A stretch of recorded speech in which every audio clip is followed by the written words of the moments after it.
Good evening, good morning, and for some of you, good night, gents. We are here together with Titanfire once again. Please say hi to the viewers. Good evening, everybody. Good evening, folks. And you know what we have for today before the fight starts. We have the marvelous work that Titanfire has done for us for today.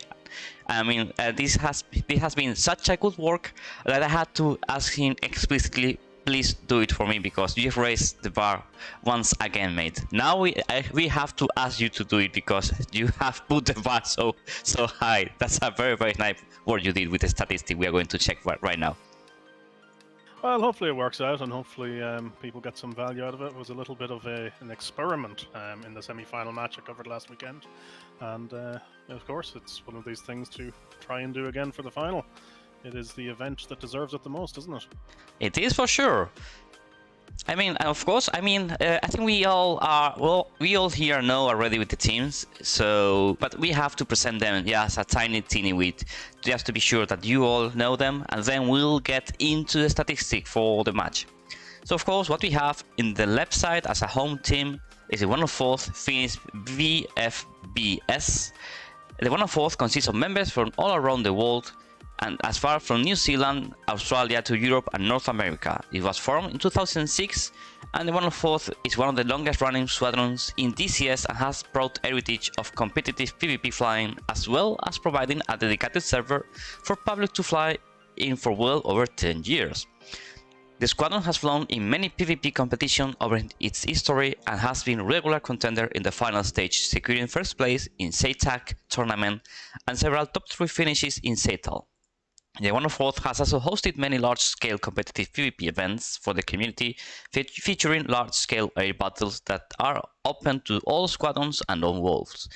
The squadron takes a lot of pride in its history and its core values of excellence and integrity, with a strong roster of experienced pilots, some of whom have been members of the squadron for over 10 years. They look forward for the future and development the in-house talent that they have on board with the younger pilots to keep the squadron at the front line of PvP community. Of course, we have to also present Phoenix Task Force, the other contender that for today's fight they are there awaiting. Phoenix Task Force is a multinational TDC platform managed by Pakistanis, and I don't know how to pronounce that in English, for real. Pakistanis. That's it? That's exactly the same as Spanish. That I didn't know. PTF has numerous squadrons which offer all types of DCS gameplay, but 2 are dedicated for competitive role only, named after Pakistan Air Force squadrons. 18th Squadron Sharpshooter is utilized for basic tactical training, and 29th Squadron Aggressors focused on advanced tactical training of the pilots. They started competitive flying since Seattle 2020, and all their pilots are from Pakistan and male, except 2 pilots that are from other countries, Kula from UK and Lucky from Germany. And with this, gents, we are going to start to enjoy the statistic prepared for that Titanfire has prepared for us. So, gents, let us go for the data. Alrighty, thank you, Mr. Deliberator, or should I say Devil Ritter. Butcher names, please. We have to butcher names. If everybody has been keeping an eye on the TACT Discord, you'll see the banter going back and forth amongst butchering of names between streamers. I cannot claim any moral high ground here, having absolutely destroyed some names over the course of the competition. Alrighty, so for the final, as we were just alluding to, it is that event of such significance that it's worth a quick recap of how both teams got to the final. So starting off here, we have the 104th Phoenix and their road to the final. So they started the competition in Group C, where they had matches against TFS81 and the Grim Reapers.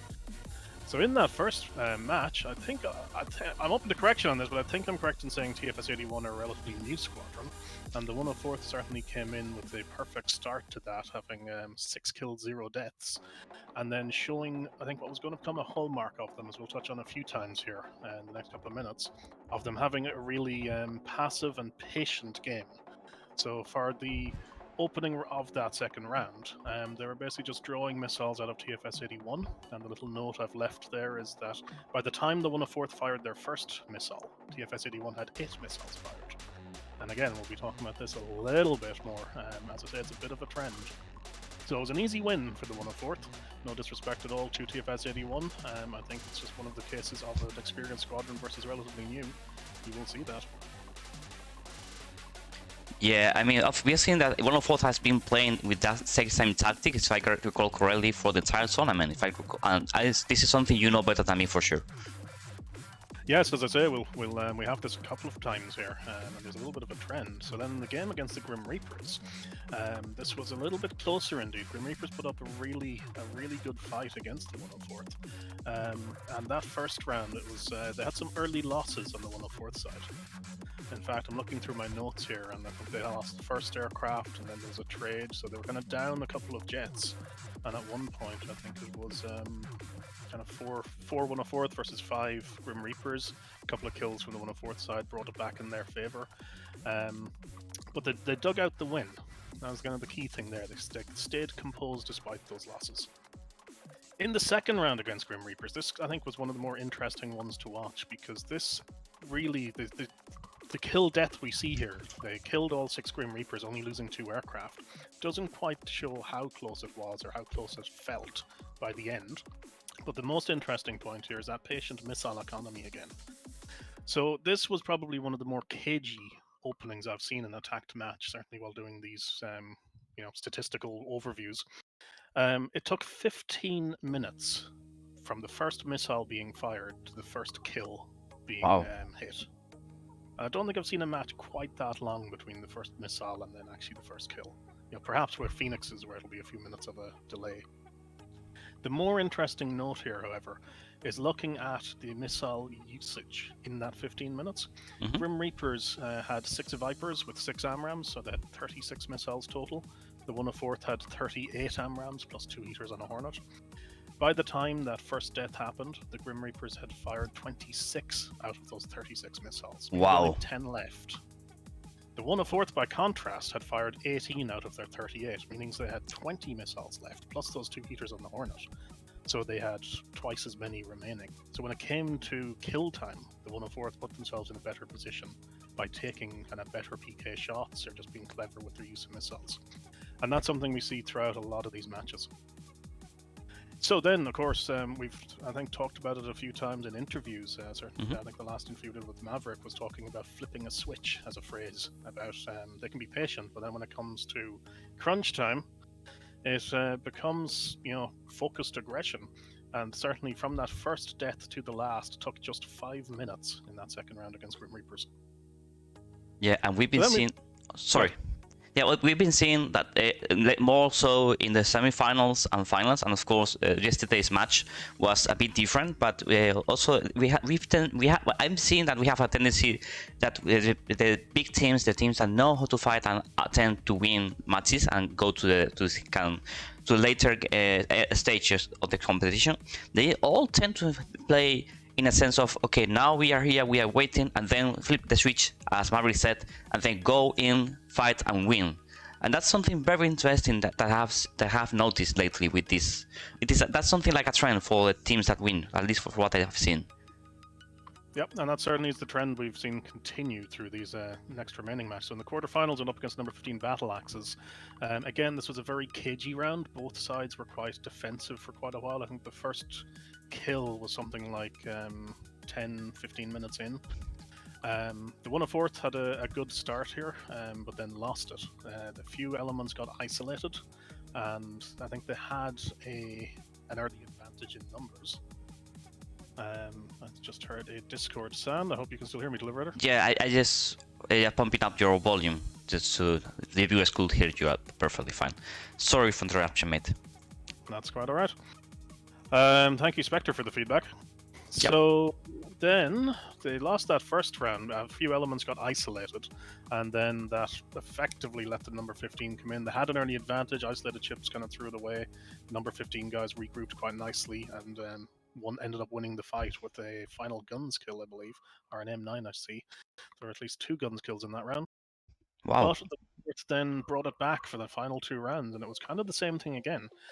So the note on that second round is there were 4 kills in 55 seconds to win the round. So at the very end, we talk about flipping that switch and getting that focused aggression. As we, in fact, both of those rounds you had 4 kills in 50 seconds. It just happened to be the final 4 in round 3. Wow, that's a big thing for sure. Yeah, indeed. And that's third round. I think the entire fighting, first kill to last, took 2.5 minutes. Wow. So then we get to the semi-finals against Eclipse Task Force, and as we saw in that, indeed, Deliberator, we had some quick chaos again. The first round, of course, the magic was from Spade and Maverick, each coming out with 3 kills in a very short order to win the round. Just checking over my notes, it was within a 3-minute period, all 6 kills came in. And then in round 2, all those kills again were within 3.5 minutes. So you see a lot of passive firing, like drawing of missiles, and then bang, all of it happens.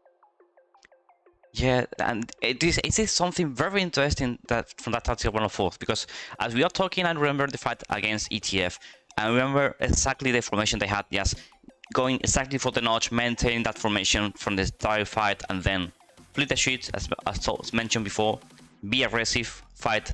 I mean, and of course, you said this first round against ETF was magic for real. As you correctly said, that was magical. As in, Spade and Maverick took down the entire team, and that's something you don't see that often. Yeah, one of the things I'm kind of, as a quick summary then of everything I've seen on the 104th through reviewing these matches, you know, they're very composed, they're very defensive, they have good missile economy, and then the round gets chaotic. Just as you think the round is balanced and a kill comes in, it can turn very quickly. The other thing then is that the longer the rounds go on, the more it seems to play into the 104th's advantage, being an old, experienced squadron, so comms and situational awareness, as we've spoken about many times. So I am wondering if 104th will decide to drag this fight too, as per usual, and look for that moment when they flip the switch and aim for all for it, or they change tactics. I assume they won't, but I'm very interested to see. I think, given that they're going up against PTF, who we're just about to talk about, I suspect, in terms of what will we see, we will definitely see some sort of conservative flying, I think, initially, especially with the Tomcats on the field. So that's a nice segue to shift over to PTF. That's it. It's almost like we planned it. Yeah, almost like we planned it. Which we totally didn't. Okay, all yours. Roger, I just have to click back in to see the screen share to see that the slides are down. Thank you. So, PTF. A lot of this will be familiar for people who saw the semi-final. So they started TACT in Group E against SPQR and Task Force Trident. That SPQR match was quite entertaining, to be honest. They were quite decisive in that first round, and a trend of PTF is that their Tomcats are heavy hitters and carry a lot of the kills in the matches. Certainly more than you would necessarily think, given, you know, the divisive opinion, that's the one, on PTF. So that first round, yeah, Phoenix were the big hitters. The second round, SPQR came back, and one of these takeaways from the review of these matches is when aircraft get isolated, rounds can fall apart quickly. And I think PTF, it's happened to them, I think, twice here. We'll come to the second one in due course. But something to watch out for in this evening's match. If their aircraft get isolated, you'll certainly see things potentially going badly. Yep. And of course, round 3 was that 87 nautical mine Felix kill. Incredible, that. This one I remember. Yeah, I'm afraid, Deliberator. I think the 104th will be certainly expecting those long-range Phoenixes, but the trend, again, has been that their opening rounds, you generally see 𝐋𝐈𝐒 and then followed by Lucky taking long-range shots. They surprised us in the semi-finals, as we'll get to, by changing that slightly. So their second round then, of course, against Task Force Trident. Lucky with the M9s. I think he got 2 kills with the M9s in round 1 and got a Phoenix kill, so got half the kills in that round. Oh. And then in the second round against Task Force Trident, it was just aggression. You know, PTF, my god, where is that? Butchering team names too today, mate. Yes, PTF, that's it. Phoenix Task Force. They tend not to be overly conservative or kind of sitting back. They tend to just get in there, aggressive, and that's what they did in the second round against TFT. And that, again, is like where they dominate. So then we go on to the quarterfinals against SF, and I'll repeat what I said last week. They are a highly rated, highly experienced, and highly thought of squadron in DCS. A lot of big names, considered them one of the best squadrons in the game. And to see PTF, have some decisive rounds against them was incredible. Huge result for PTF. Yeah. So that round again, we talked about being overextended. Those aircraft kind of went too far, got isolated, and got picked apart. And then it comes into rounds 2 and 3. 6 kills, 1 death in both rounds. It doesn't get much more dominant than that. And certainly in that third round, the Tomcats played a big role again. I'm just looking at my notes. For 3 Phoenix kills we had, and there was an M9 kill in there for good measure. So the Tomcats had 4 kills out of those 6. Wow. Well, we'll see that when you see the player statistic, if I recall correctly. Say that again, please.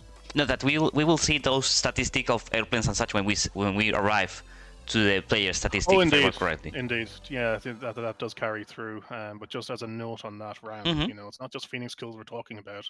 Those Tomcats can act as a force multiplier late in the rounds when everybody else is kind of out of AMRAAMs. If they manage to stay alive and they come in with those heaters, they can have a big effect. But no, I'm not on the whiskey already, Spectre. Maybe later. Later for celebration, mate. Indeed. Oh, Indeed. there will be beer had this evening. Absolutely. It's finals. Hey, it's finals, and we have to celebrate, mates. You're right. So then we get to the semi-finals, and then just as the last round they had before this evening, we saw them play against TOA, and this is the match I was covering last weekend, and they were decisive again. The Tomcats came in that first round, and had a big impact. I think they had 3 of those 6 kills, and they were just constantly dangerous and lurking. And then coming down to the second round, it was a very quick round, in fact, but it went right down to the wire, with 1 aircraft left on PTF, that was PTF Redline, managing to kill Spectrum before trolling the stream on his RTB. Did he have fuel? Did he not have fuel? Just because I think it was an exceptional round here, I had to give a note to TOA Spectrum, who had all 5 kills against PTF in that match. I didn't realize it at the time, and I was only looking back over it, and I had to kind of double check it. But open to correction, as with any of these stats that we're going to talk through. I think Spectrum got all those kills. That was incredible. That's impressive for reals. Alrighty, so then, Mr. Deliberator, if we can carry on to the kill boards, let's talk about the pilots and how they've performed. All yours. First up, thank you, sir. First up is the 104th kill board, and this is one we've not seen before. So the PTF one is obviously familiar, but updated for the semi-final match. This one, I think, paints a number of pictures. So I just got a local copy up. So the first thing that stands out, like when we look at these kill boards, we try to come out of a number of key takeaways. One is, who are the people to look out for during the fight? Who are the people getting the big kills? So we've got 3 in red there, and we'll talk through again what is the determining factor. You can sort this one of a number of ways. Who has the most kills? Who has the highest kill-death ratio, KDR? Or who has the highest kills per sortie? In my mind, I think it's kills per sortie is the key one, because it's every time you take an aircraft up, how many enemy are you killing? You know? Because if you kill 5 of the enemy team every match but die, that's still huge. That's winning the round practically for your team. That's it. So I don't think kill death is necessarily the best one there. However, looking through this, Maverick is clearly kind of top, I think, of all of those stats. 12 kills throughout TACT, 1 death, and that's just a remarkable achievement, I think, for any pilot in the competition. That is for sure. So then, the other pilots being highlighted here, Fallen and Mogas. So I think Mogas next in my book for 1.13 in the kills per sortie. Has gone up 8 times, 9 kills, 4 deaths. And again, has just had a really solid tournament. Fallen then is like the third one to look out for.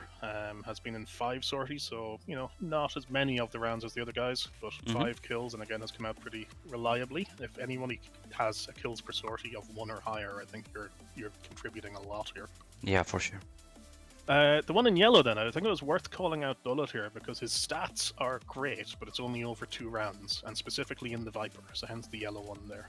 2 rounds, 3 kills, and this was one of the earlier matches, so it's a little bit of a, it was probably a different situation. So worth calling out. So the second thing then that we want to talk about with these numbers are the aircraft performance. So we looked at the bottom of the numbers here. How are the aircraft performing for the squadrons? And if you look at the F-18, it accounts for a little over 20% of all the sorties flown. So we've had it in some rounds, we've had it in no rounds, but it accounts for 28% of the kills. So right there, that tells you that it's overperforming. And similarly, it accounts for 23% of the landings. Now, I had a quick look at this as a comparison, because, as we just said a minute ago, Maverick is the kind of far and away the leader here in that sense of performance. Yeah. Taking his numbers out of that, the Hornets are massively underperforming, because otherwise makes you sense. only have Bullet with 1 sortie and Wiley with 3 sorties. So a lot of that number is indeed Maverick making it up. So then you look at the Viper breakdown, nearly 80% of the sorties, but 72% of the kills, and accounting for 83% of the deaths. So, statistics, numbers, you can kind of interpret them lots of ways. I think it's the fact there's really only kind of one consistent Hornet amongst it does throw this a little bit. But it's interesting nonetheless. It is for sure. Okay. Alrighty. Shall we move to PTF then? Yes, please. Let's go. So then this is the same board as we looked at in the semi-final, but updated for that semi-final match. The big 3 players here again, the ones I've marked with red, is Lucky, 13 kills, 4 deaths, 5 landings, kill death 3.25, and a kills per sortie of 1.44. Again, that's a huge number in terms of every time you take an aircraft up, you're killing 1.44 enemies on average. On average. 𝐋𝐈𝐒 is not far away again, the other regular Tomcat driver. Okay. But, still isn't one of the top 3 in that sense.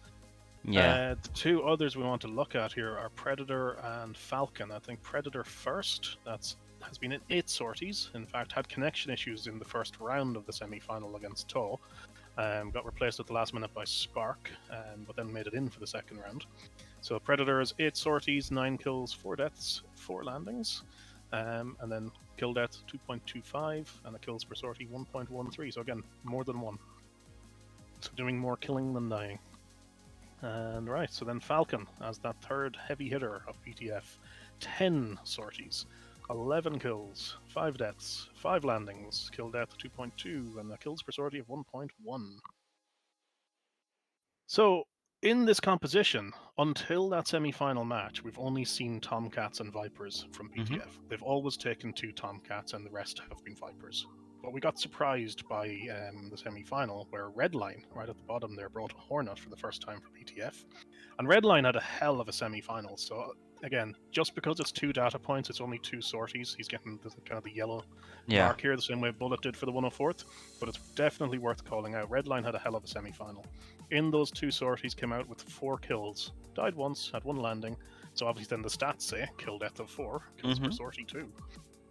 So it will be interesting to see if Redline is... Sorry, every time I look at the chat, I kind of giggle to myself. This is Omar giving me shit. Apparently I'm the John Madden of tact. It's alright, I don't watch American football. So, yes, if Redline flies today, I think we kind of have that different dynamic, and he has the potential to do wonders in terms of, if he does that semi-final performance again. And then the last thing for these slides, again, like the 104th, is this aircraft performance. How have these aircraft been performing for the squadrons? And the immediate takeaway here is that the Tomcat overperforms. So as I said, every round they've flown in TACT, you've had 2 Tomcats. So that's 2 out of 6, that's 1/3. But they've gotten over, that's nearly 41% of the kills. They've died a little more than they're there, so about 35%, and they've made up 30% of the landings. So they're getting more kills, but dying a little bit more than they should. However, again, looking at all of those kill deaths, so this is an aggregate of all of the Tomcats above, the average then is 1.83 kill death ratio and a kills per sortie of 1.1. So massively positive there in that sense. Then we look at the Viper. The Viper's been in everything but those semi-final matches. So 63, little under 2/3. Has accounted for nearly 52% of the kills, That's again about 62% of the deaths, and just a little more landings than there have been aircraft. So it has survived more than the Tomcats. Yeah. And again, that aggregate gives you a kill death 1.33 across the Vipers and a kill per sortie of 0.74. Okay. And then we get on to the Hornet. So this is the single Hornet. This is basically Redline from the semi-finals. So you can kind of take this with the pinch of salt if you like, but it does show again it's overperforming. So Redline was overperforming in the semi-finals. This is telling us. Well, that's the thing. You know, having only been there for 2 rounds, he has still made up 7.4% of the squadron's kills for the competition. Well, So that's I think huge. remarkable. That's huge for sure. So for me, those are the big things to look out for here. Again, with PTF, they will generally take off with 2 elements up front, a Tomcat in the rear. That'll probably be 3 left, 3 right as they look at it. You usually get those Tomcats launching Phoenixes early, but they don't always. In the semi-final, in particular, they didn't do that. You know, they're expecting those experienced squadrons to preemptively notch. Well, I think we got one other slide to look at there, Mr. Deliverer. That's it. Before we run out of time. So then just a quick comparison between these. So we've got basically the totals between both squadrons. So the 104th have flown in 9 rounds in TACT, whereas Phoenix Task Force have flown in 10. So that's 54 sorties and 60 sorties respectively. And if we look how they've come down, you know, the 104th have had just a higher kill-death ratio and then just a slightly higher kills per sortie.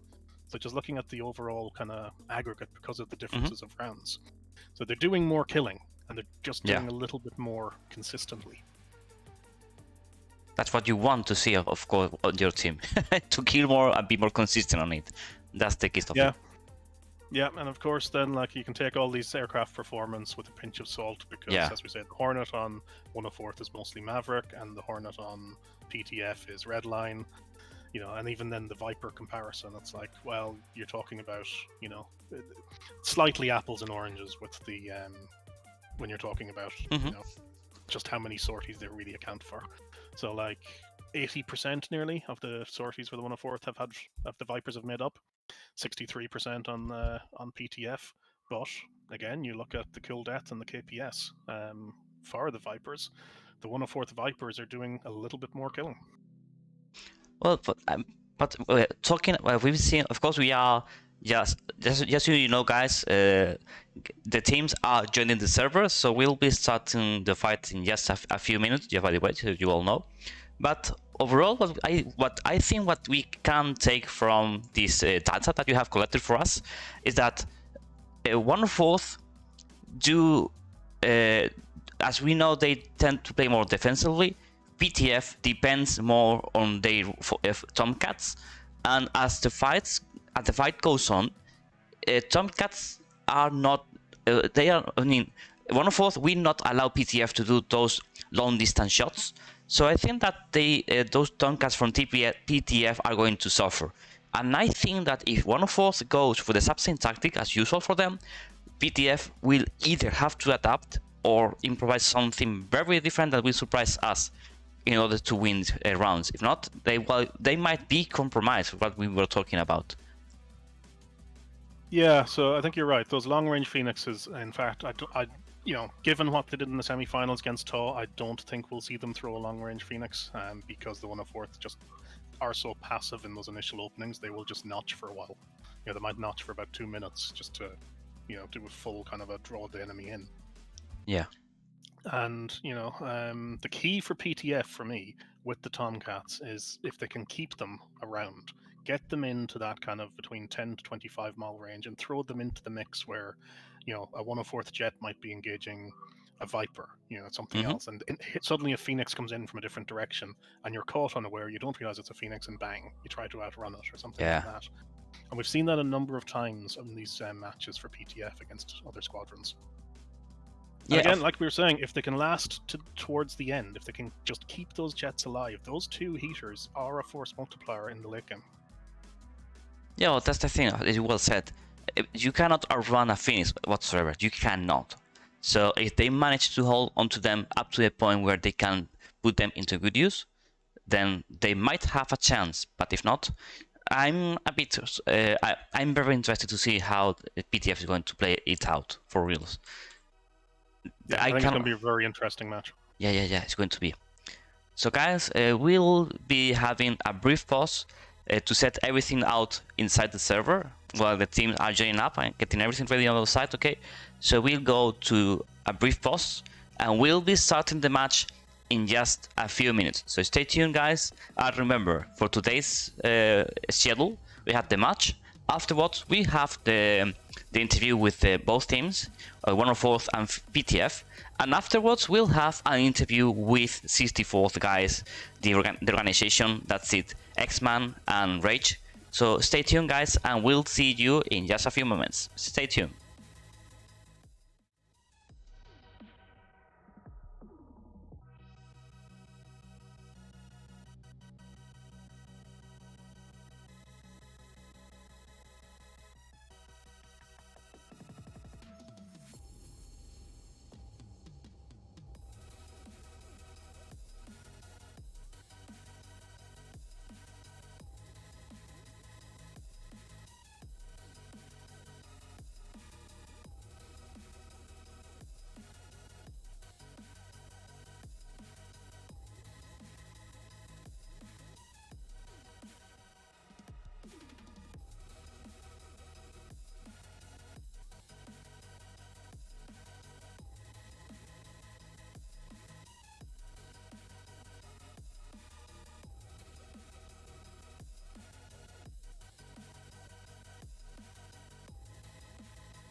So Jens, this was a very short one, as I told you guys. If I just, we were just making sure that teams are getting connected, they are getting ready on runway, and Jens, that means that round 1 will be alive in just a few minutes, just so you all know. This is going to be the first round of the finals, the first finals of TACT21 tournament. So guys, what are your insights? Who do you think will win, guys? Will it be 104th? Will their tactic of holding off and then switching the turning on the switch and then go all in win the fight, or will it be PTF and the 14th usage and their knowledge and know-how will win the fight against 104th? Say your bets, guys, because I'm very interested to know who do you think will win. So of course we are seeing right now that we have on the left side we have let us check, we have right now 3 18s for 104th, followed by 2 more 16 getting ready here, and I'm trying to see if we have already the 6th member for 104th, but I cannot find him. Not yet. They are having technical issues, I'm being told, in Discord. So it looks like we may yet have a server change. We'll be changing tact server before this final gets underway. So we are at least 5 minutes away from starting. Maverick is putting in chat here on the server. Okay, so that means behind the scenes they are looking to fix it. Yeah, well, that's what, you know, live problems coverage, you know. Okay, but you know, we can, however, talk that at this stage we see all 6 members of PTF now.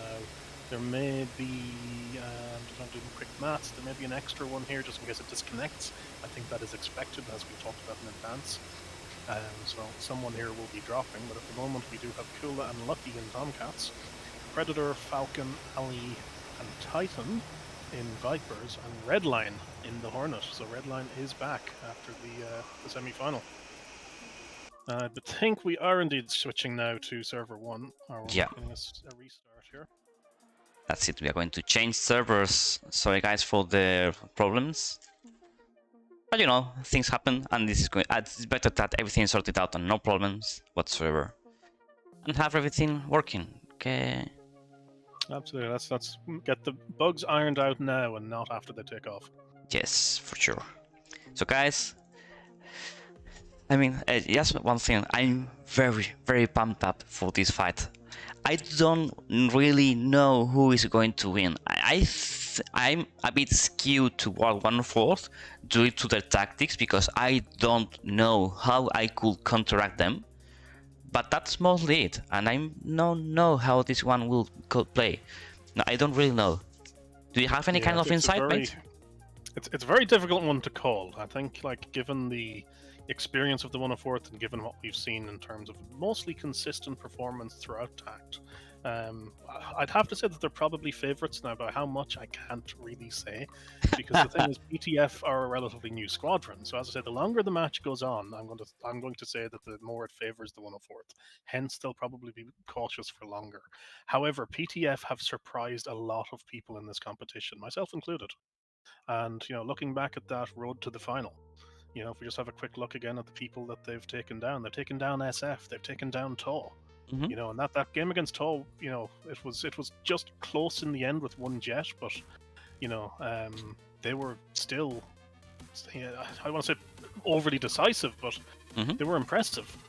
Yeah. I mean, they are on the final, so for sure they know what they are doing.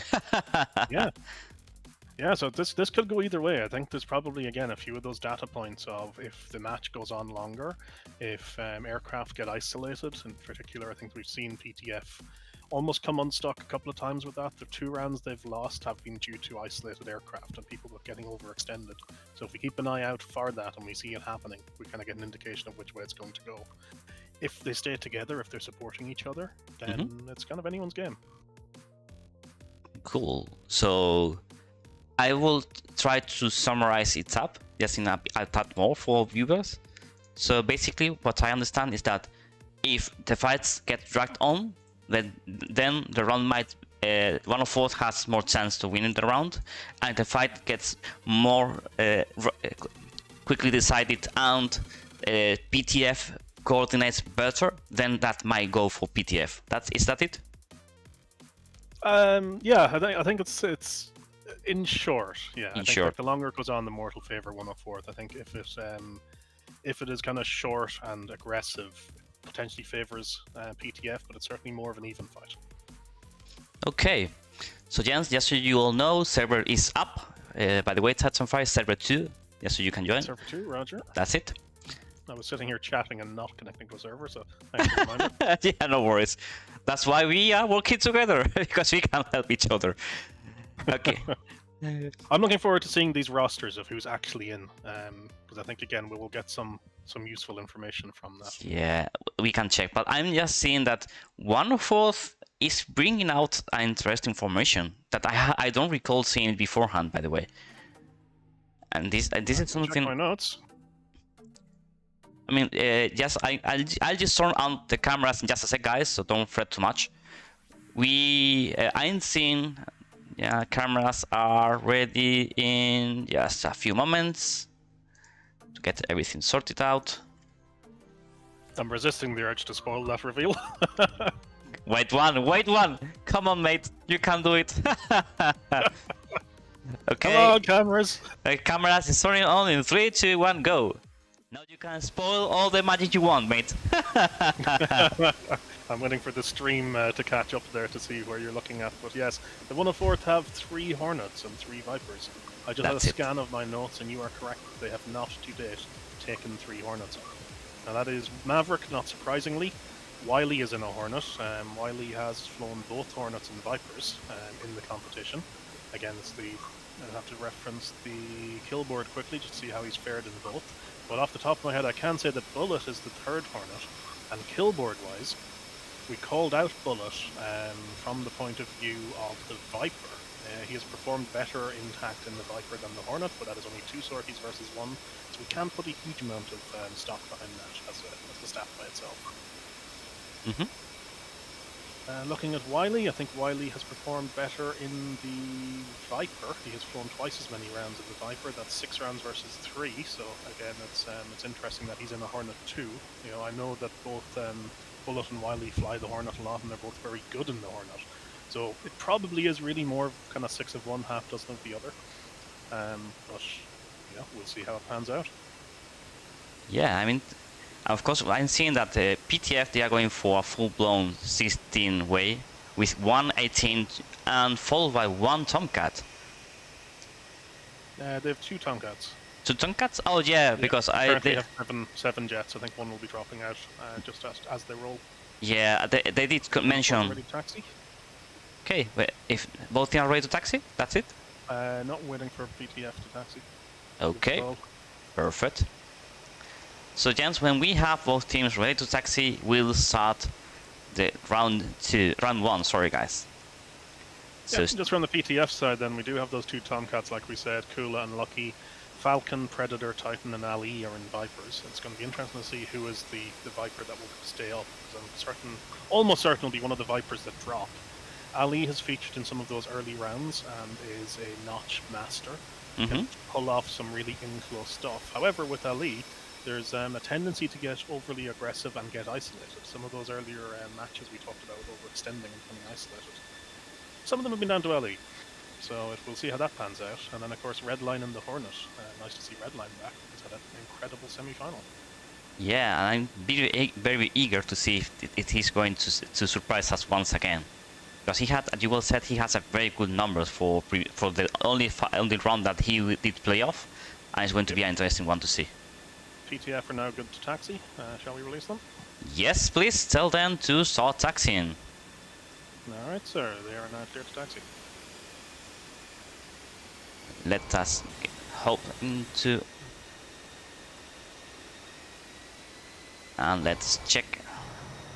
So then the 3 Vipers on the 104th side, just while we're getting cameras in position, are Fallen, Spade, and Mogas. So Fallen and Mogas, 2 of the pilots we called out as having good performance in the competition. And indeed, Spade is a very experienced pilot with the 104th. Very good at what he does. Looking at the stats, just didn't have the same kill per round, kill per sortie, as the other guys, but does have a high kill-death ratio, 2.33. So flew in 9 rounds, 7 kills, 3 deaths, and 6 landings. So he does the business too. That's perfect. So well, I mean, PTF is going for, if I recall correctly, the standard formation of 2 Tomcats against 1/4. So they feel confident in their Tomcats for this fight, even though what we are. Go ahead. Even though we were talking about the situation they had, the tactics employed by 1/4. I mean, that they tend to just keep on their defense and such. So even in that situation, they feel confident in their Tomcats for this fight. Yeah, I would have been incredibly surprised had they not brought the 2 Tomcats. They've done it all competition. Their tactics kind of revolve around the Tomcat. Yeah, like every single round there have been 2 Tomcats. You know, it comes back to what we said in the pre-game there, that how they manage those Tomcats will be the deciding factor. They had 2 against 𝐶 in both of the rounds, and they didn't get long-range Phoenix kills, but they did come out with a lot of kills with those Tomcats. Round 1, 3 of the 6 kills were by Tomcats. You know, Phoenix is relatively close, Phoenix is medium range, and then Sidewinders, they're quite proficient with them. Okay, so that's a very good point. So we are just waiting for teams to get sorted out over the runway, and we'll be starting round 1 in just a few moments, gents. Stay tuned. I'm very interested to see how this one is going to play out for reals. we live? We are live. Okay. It sounded like you were going to a break there. I wasn't sure. No. I mean, yeah, sorry. I mean, yes. But no, we are live. We are live. Cool. I'm just having a look at PTF taxiing at a Napa, and I see that Ali is holding back on the ramp. So it looks like we have Predator, Falcon, Titan, and Redline as perhaps the starting 6. And if once they start to roll, I think the agreement is once they start to roll, that 7th player will disconnect. That's it. The fact that 7th hasn't taxied is suggesting Ali will be the one to drop. Seems so. 4th are calling ready. Okay, so we are waiting for PTF to hit up the runway and get sorted out, and then we'll be starting round 1 finally. Yes, this is the final match of the first tournament of TACT21, and we are covering it live today. I'm very grateful for this opportunity, by the way. I've been having lots of fun this entire tournament streaming. Well, of course, participating was very nice. Whoa, that's some lag I've seen there. What a lag spike there. So I've been having so much fun. That's ominous. Who was the lag spike from? Yeah, this is the 16 behind the rightmost.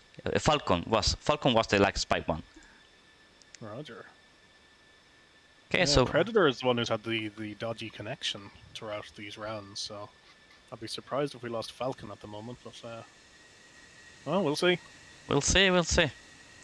Okay, so we are just waiting for the final members of PTF to get sorted out over the runway and get it ready my cameras as per usual. That should be it. Okay, gents, so as samurais say, F-16 submarine. That's a callback to the semi-finals. Oh, really? We had something like that. We had, I think it was Predator before disconnecting got absorbed into the tarmac. On yeah. All you saw was the canopy sticking up on the tail fin. Well, that's not a good omen for sure. No. Alright, PTF are on the runway. We're just waiting for them to call ready. Perfect. So PTF should be ready in just a few moments.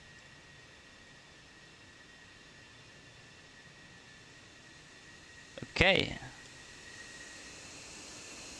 So of course I really love doing the camera work for this competition. Really, it's fun doing it for the way. It is fun actually, yeah. And as we talked about with bar racing earlier, obviously the multicam streams was something that you brought, good sir, and it's something I've adopted too with your help. And it is a lot of fun. It's kind of a task saturation at times, as we've joked about. Your multitasking capabilities are excellent in that regard, but it is fun. It is fun trying to get them up and make it a pretty presentation. It is for sure. Okay. So, well, PTF is really taking their time this time. Yeah, just giving them a nudge there. Yes, please.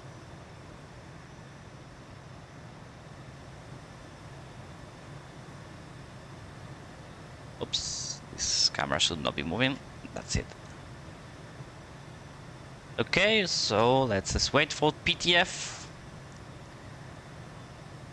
I do have to remark at this point, as I just have a sneaky look at your stream, and the liveries of both squadrons are quite prominent. Yeah. They're striking. Well, interestingly, one is black and the other one is white. They are, and I say this because both teams and their tactics are black and white. I mean, 104th, they play the notch, they play defensively and then commit, and PTF, they tend more to be aggressive, as you well said. They are more aggressive with the ammo use, with the Fox 3 uses, and they are black and white in both their skins and their tactics, and that's a good point to make for me. Okay, PTF are ready. PTF are ready. Let's get them going. All yours, mate. Do the countdown for us. 5, 4, 3, 2, 1.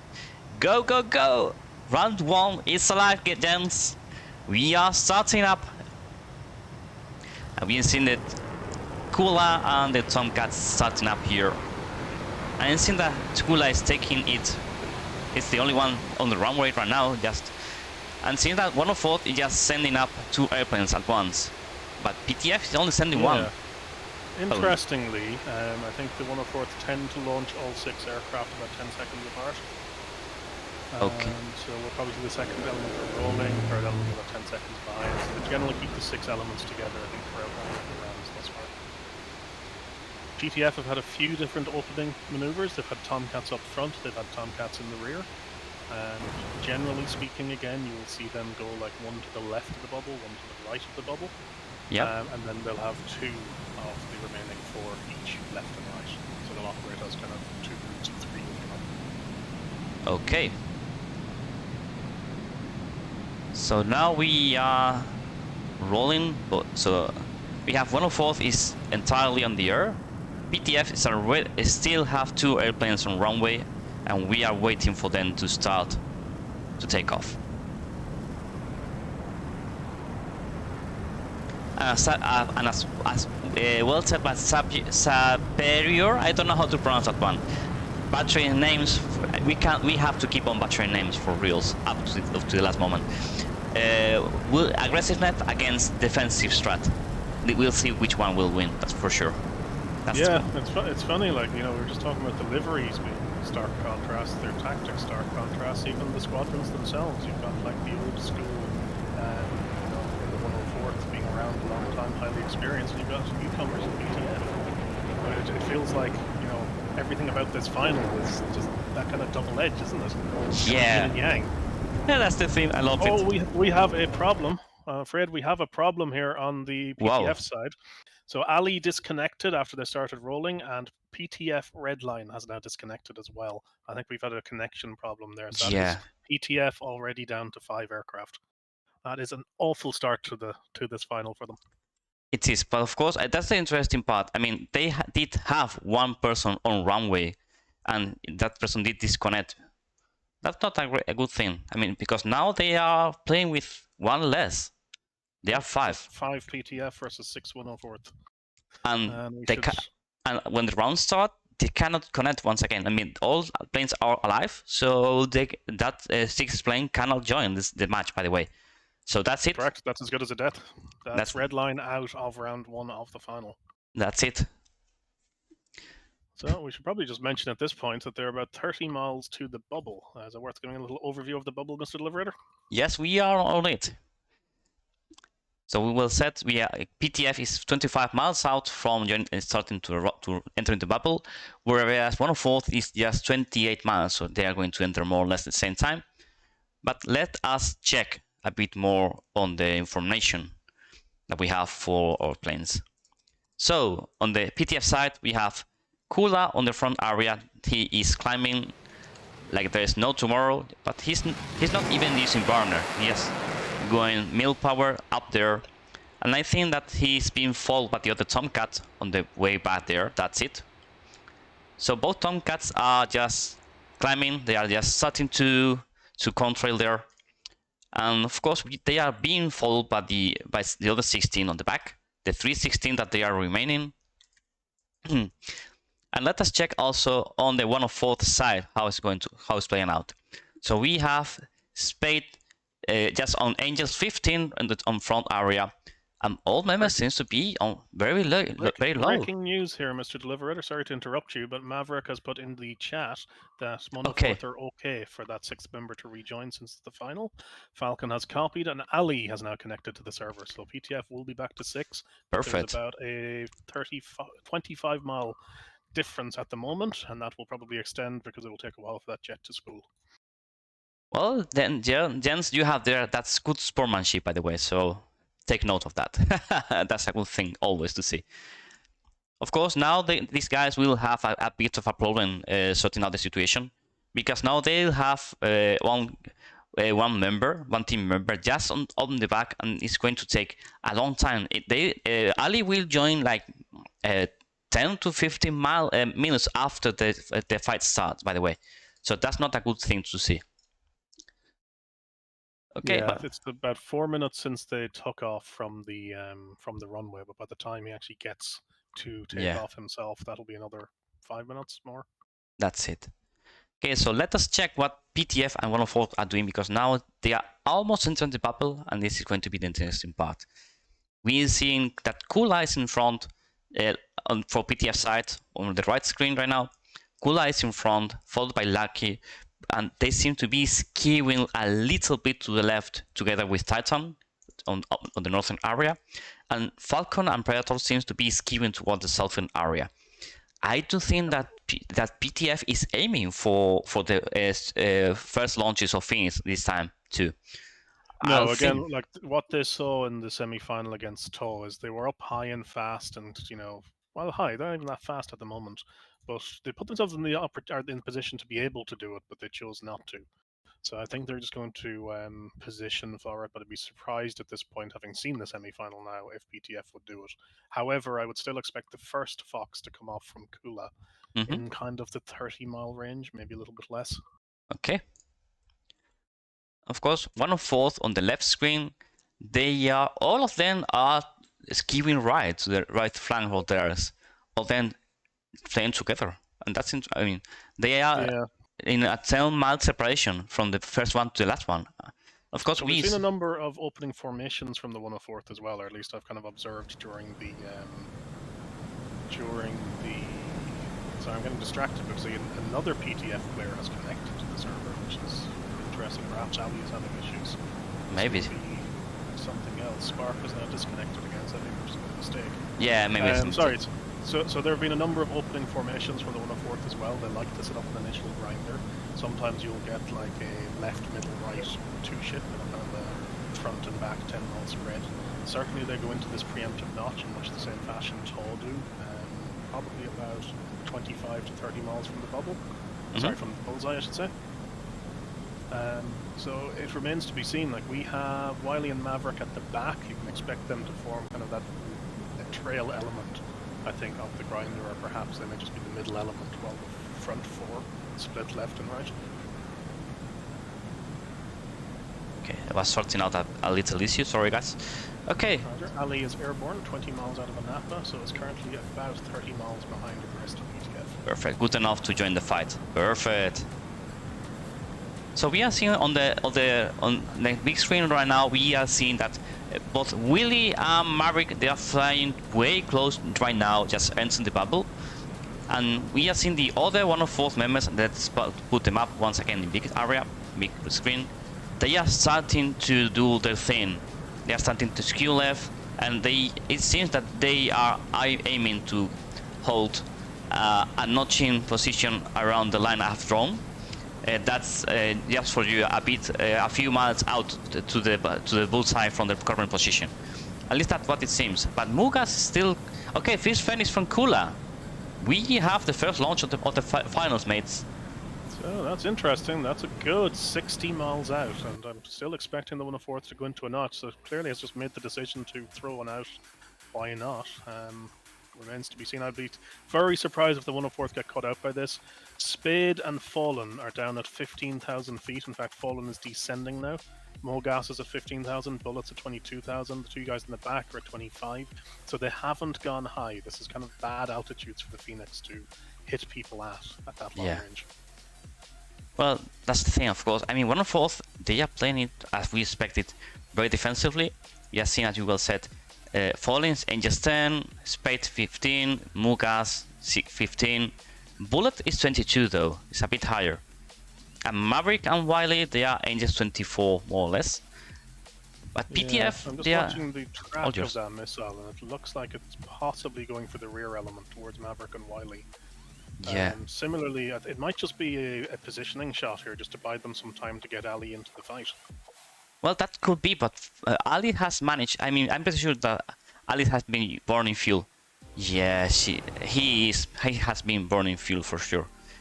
Yes, all guns so coming up to a fight as soon as possible, as we can see on the camera. And that Phoenix is still tracking though. It's interesting to see. PTF is not using any kind of human Rio, isn't it? No, they are not. I believe they are just using Jester. That's it. And that missile was tracking up to this a moment ago. That Phoenix has been trashed right now. And just as a quick loadout, I'm just jumping through the jets, and I think all of the 104th Hornets are using a double ugly configuration, so 8 AMRAAMs, 2 fuel bags, and all the Vipers, I think, are carrying, for both teams, are carrying all AMRAAMs, so 6 AMRAAMs, not really a surprise there, and the Tomcats for both teams are 6 Phoenix and 2 Sidewinders, so again, not really that surprising. Well, of course, one of fourth Tomcats, I think they are not carrying anything at all, you know. But yeah, I just joking. But yeah, we're seeing that, as you said, double ugly for the 18, and this is something that's very interesting. I mean, we all know that because the 18 is a bit slower, it needs the 40 for it is to have to carry more missiles, and that's something that we've seen all along playing when the 18 was being introduced by the teams to the fight. So, well, that's it, but I don't see the 18 replacing the 16, F-16. I remember a last fight, yesterday fight, that who was DAW brought, I think it was a full 18 loadout, and it didn't pay off for them, as far as I recall, you know?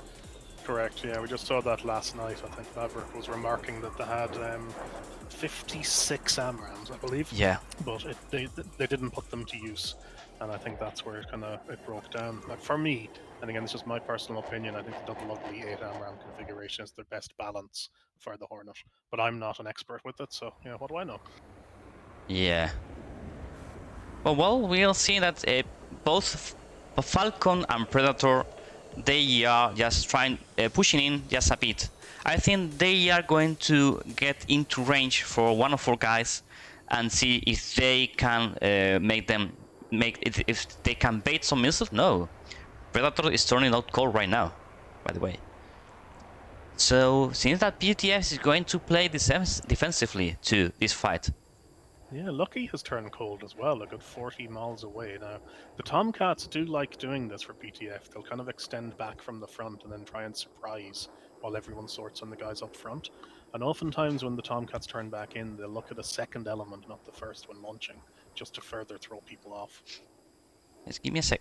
I'm interested to see. Well, Falcon is just 25 miles out, so we might see a launch from Falcon towards Mugas of Bullet.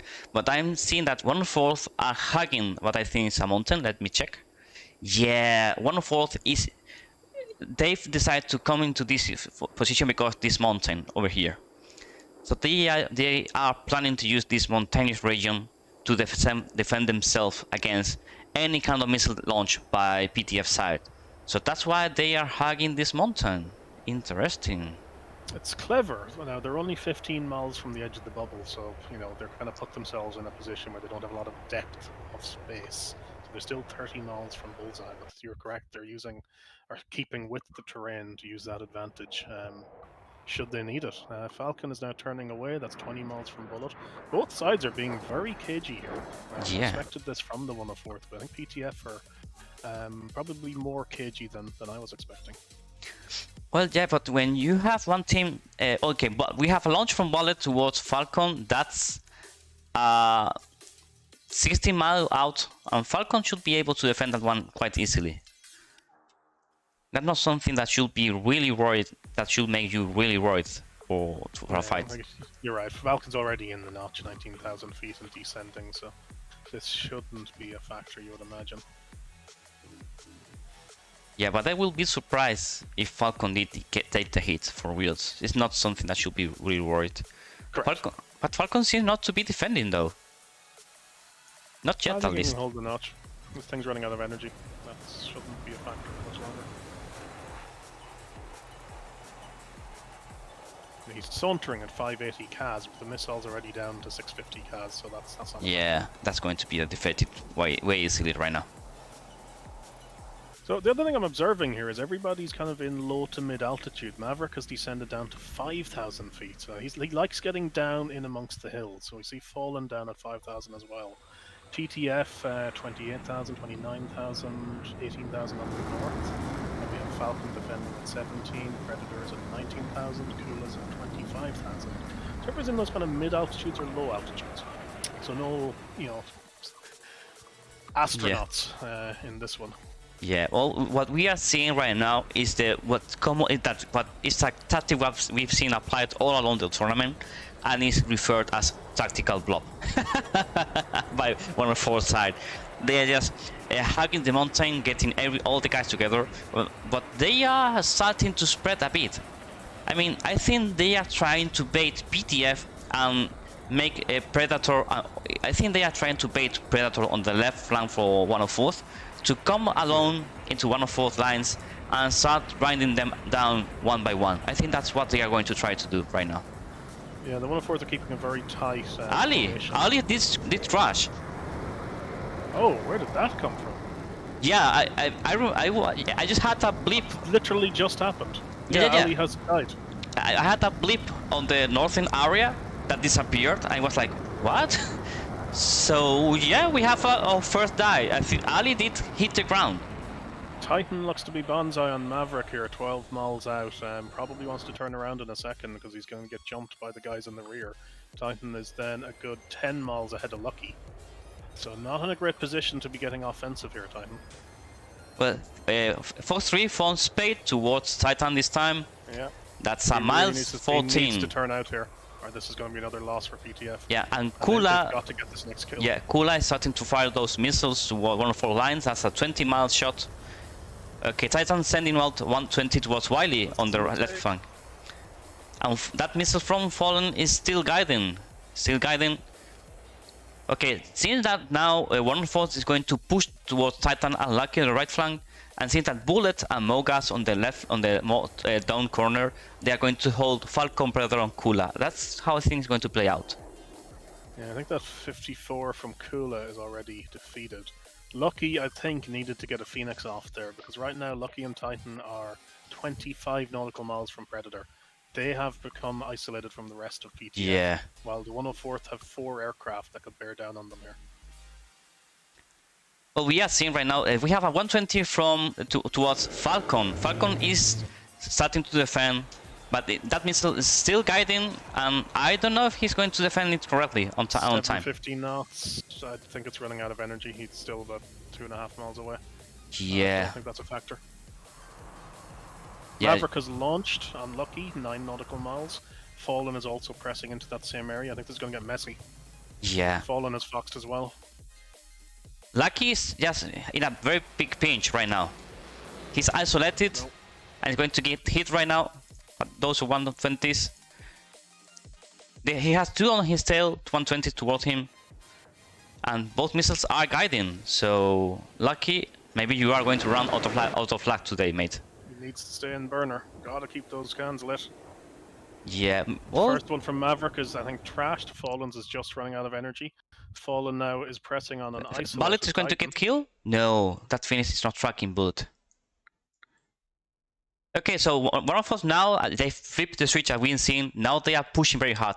If PTF manage to regroup, this might be a good situation for them. Predator may go down here. No, it's... Yeah, you're right.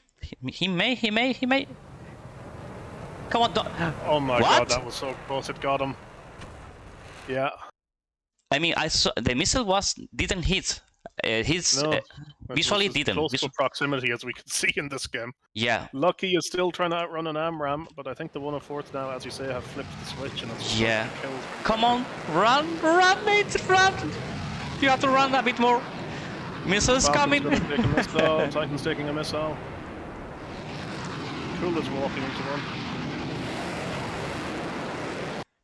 Okay, so now the situation is really developing, as we see. So Fallen in the north pushing Titan out. Titan just outrunning a missile. Just outrunning. Just outrunning. Just managed to notch. Maverick to another defend. Missile from 𝐋𝐈𝐒𝐒𝐒. Yeah, Phoenix right now. out from Lucky. And 𝐋𝐈𝐒𝐒 is alone down there. Okay, Predator was killed. No, Predator was killed by Bullet. We missed that one. Yeah. Sorry, guys. No, that's the one we saw. Okay, the one that's that it. Was proxy. Wow. Falcon just went down. That's it. This is coming down very fast once again. Titan went down. Okay, so finally, okay, so now we have a 2 on 1, 2. Bullet went down. 2 on 3. 2 on 3. 2 on 4. Sorry. Yeah. No, not more. While is disconnected to 2 on 4. That's right. Sorry. Yeah, I think Phoenix got 𝐋𝐈𝐒𝐒. Yeah.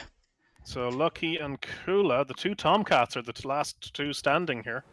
𝐓𝐷𝐿𝐻𝐒 needs to run for 𝐋𝐄LA. They need to bring the fight in together and support each other. If they stay, they're currently 15 miles apart. If they stay 15 miles apart, this is all over. And it's already a big ask.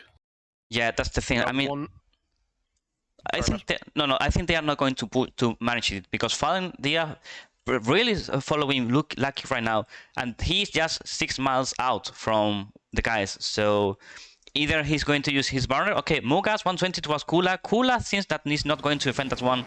Just trying to defend this one. Will he manage to do so?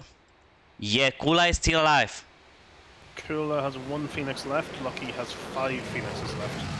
So 𝐓𝐷𝐿𝐻 has sticks, but 𝐋𝐿A's recommitting into Mugas, and this feels dodgy. Yeah.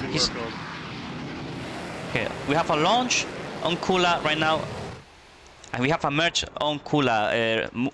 No, well, 𝐋𝐿A got hit, but the map is saying that he's dead, by the way. 𝐋𝐿A got killed by an AMRAAM. No, 𝐋𝐿A is still alive, by the way. He's still flying, but it's said by DCS that he's dead. So you all know, guys. Okay, so damaged. No, he's going to die. Yep, that's it. That's it for him. Alright, 𝐓𝐷𝐻 has a Phoenix out, but 𝐓𝐷𝐻 is going to die here in a second. Has launched 2 Phoenixes. I think the recommit from 𝐋𝐿A there was the mistake. Needed to get to 𝐓𝐷𝐻 and have them delouse each other. Yeah, that's it. I mean, as we were saying beforehand, the situation. Okay, 𝐓𝐷𝐻's down. That's it. That's it for him. So that is the first round to 104th with 4 left, providing they can safely land. That Phoenix, but Spade. Oh, Spade is killed. Spade got killed by Lucky. He did manage to put a Phoenix down range just before getting killed, and enough from time. Beyond the grave. From beyond the grave. That's it. That's it for sure. So we have Maverick, Fallen, and Mugas alive, and they are now. They just for all you guys. I think you already know up to this point. But what they have to do right now is travel toward the enemy base, which is in the case Anapa. So they have now to travel towards Anapa and a landing in order to secure the fight. So guys, let us do a reminder of what we see in this fight, because well, it has gone more or less as we expected, though. I mean, we were expecting it to come down pretty fast, as in flick the switch, start the fight, and that's it. And more or less that's what it happened. But as we were discussing initially, and that was a very good point that you did, Titanfire, or sorry, should I say Tits on Fire, that PTF has a tendency to get isolated, and 104 did play that game. They did manage to bring PTF alone towards them. They managed to pull them on, and they managed to isolate them enough so they could kill them quite easily. Yep, that's exactly it. Like when Predator went down in the south, 𝐋𝐿A was on his own and needed to regroup with the rest of the squadron, because you know you can be very good, but when you are on your own against multiple other aircraft, the odds are against you. You know, we've seen some people pull out ridiculous numbers of kills in a short space of time. I saw Luminary do it in one of the rounds just at the end. I'm trying to think who it was against. Bravo Squadron, I think, perhaps, maybe the 14th. We saw Spade and Maverick do it quickly, where suddenly they had 3 kills each within about 30 seconds. So it can be done, but it's very difficult to pull off, you know. And you know, when you have somebody who can come along and clear your 6 to delouse you, that is much more advantageous. And I think that's really what they needed to do there. But as we were saying in the pregame, the longer the match went on and the less situational awareness, was together, the more that it degraded, the more difficult I think it becomes for PTF. Yeah. And the more it plays into the hands of the 104th. And that's exactly how it has been playing out for sure. That's what we've seen playing it out this time. Well, that's more or less what we expected, though. But yeah, it was interesting, all right, that the 104th were passive for so long, but the PTF folks were, again, they weren't aggressive. They were just so cautious. And if you looked at how far apart those two elements were, they were nearly 30 miles separate. You know, that left and right group. And that, again, makes it difficult to collapse down. Like we talked about the 104th playing, I think it was the number 15 Battle Axes in the quarterfinals. And one of the rounds that the 104th nearly lost, or maybe they did, I'll have to check my notes, but they had a numerical advantage. And it was something like 5 versus 3. And those 3 number 15 guys managed to just regroup. They turned into each other, deloused each other, and suddenly one of the flanks of the 104th had fallen. Mm-hmm. So, well, that's it. I mean, it's like, for me, this first round feels like it is what more or less I expected, and I want to see PTF come back from this first round and bring us something different, so they can out tactic 104th situation. Because now for this second round, remember guys, that teams will be switching sides. That means that PTF will be having the mountain region that 104 did employ this first round. That maybe, and just maybe, if that might help PTF putting 104 out of the comfort zone in that mountainous region. At least what I will hope to see. But of course, there's one meta game I could say, as in selecting the starting point, be it start as blue or start as red, is a bit of a game also during the fight, because if you plan to have, or you think you might get a third round, it is a good idea to select which airbase you want to start, because let's put the height map. We can see that if you start as blue as 104 did, then you are selecting to have in round 1 and round 3 the mountainous region down here, as we will see in 104 playing around. They did decide to get this area for them for round 1 and round 3, and we've seen that the rest of the map there's nothing at all, and of course we only are seeing just green areas. That's all. That's it. So, well, that's some of the decisions you also have to make when you are choosing the map. And if I recall correctly, the map for this match was changed, agreed by both teams, wasn't it? That's correct. Yeah, it was meant to be on the Persian Gulf, but I think it was a member of the PTF squadron had issues on the Persian Gulf, possibly like stability issues, and was requested to move the match here. I think that's also why tall PTF came onto the Caucasus similarly for the semi-finals. So yeah, it was moved to the Caucasus. Okay, so that's why I didn't know that. So thank you for noting that one out. Okay, so we quick look over the pre-game notes that we discussed earlier, and in the quarterfinals, PTF did lose to SF in the first round. They killed 3 aircraft, and all 6 of them died. And my summary was that they overextended. Here we are again in the final, with PTF having killed 3 of the 104th, 3 104th surviving, and they got isolated. So similar. I think the short version of what I'm trying to say, though, is don't rule PTF out yet. They have come back decisively in the past in that match against SF. So anything is possible there. Perfect. That's what I want to hear. PTF, I know you guys made it up to the finals, so I know you have what it takes to win this, to win round 2, and that way we will have a very interesting round 3. That's what I want to see this final match, you know. Yeah, so a nice little formation there from the 104th, so big props there for giving us nice visuals. We talk about this all the time in these streams. Well, I'm pushing the organization to please disqualify teams that don't land information. I'm trying my best, but they are not hearing me out. Nah, but for reals, a good formation flight before landing, that's something that adds a lot for us while we are waiting for you guys to land and make the decisive move to win the round and end the match for you guys. So props for you guys for doing it. Highly appreciated for us. Yep, and the other thing, of course, that I had meant to comment on earlier, but I think everything moved on pretty quickly, was we should give a shout out to the 104th for the sportsmanship of allowing that reconnect. There was nothing in the competition rules or otherwise that meant they had to do that, and a lot of people in chat have been commenting and congratulating the sportsmanship there as well, and it's something we'd like to expect from squadrons. And I think here for the final, it was a good shout, so fair play to them.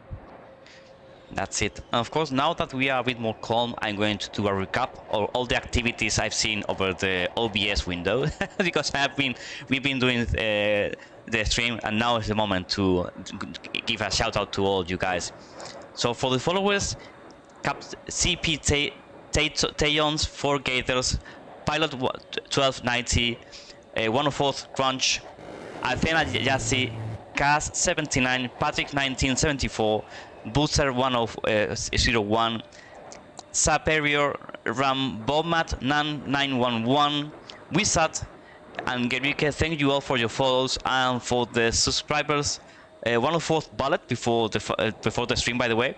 Buka, well, my mission editor to go. Pepperoni, one of my guys, and Athena Yassi, thank you all for the Prime subscription. And also Reyes Caparzo, thank you. Gracias, compañero, por el raid. Thank you, mate, for the raid that we received today. So that's it for the shoutouts right now. And of course, we are seeing that 104th is starting to line up over they are getting ready to land over the runway, as we are seeing right now. And it seems that they are going to go for either a formation landing or I would say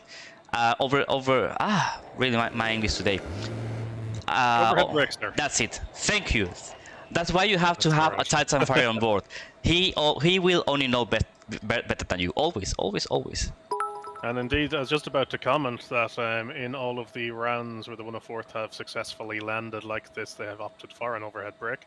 So I would be surprised if we didn't see another one here. Well, at least we know what to expect. That's something for sure. Interestingly, just again referencing the pre-game, the 3 elements we have coming back here in order, and number 1 position being Maverick, number 2 being Fallen, number 3 being Mogas, were the 3 people we called out as the those kind of peak performers for the 104th. Really? Mm-hmm. Interesting. So we are seeing that. We are seeing them doing a flyby right now over the runway and getting ready for the break. There it goes. Some good flares for sure. And not only him, perfect. Give me more, give me more. The Fallen and Mogas have broke together, so perhaps they will finally give us an actual formation landing. Please do. Let's keep an eye on Mogas here. They're certainly taking a wider cut than Maverick has, and they're keeping a closer formation. Exciting times, folks. Might have attacked first.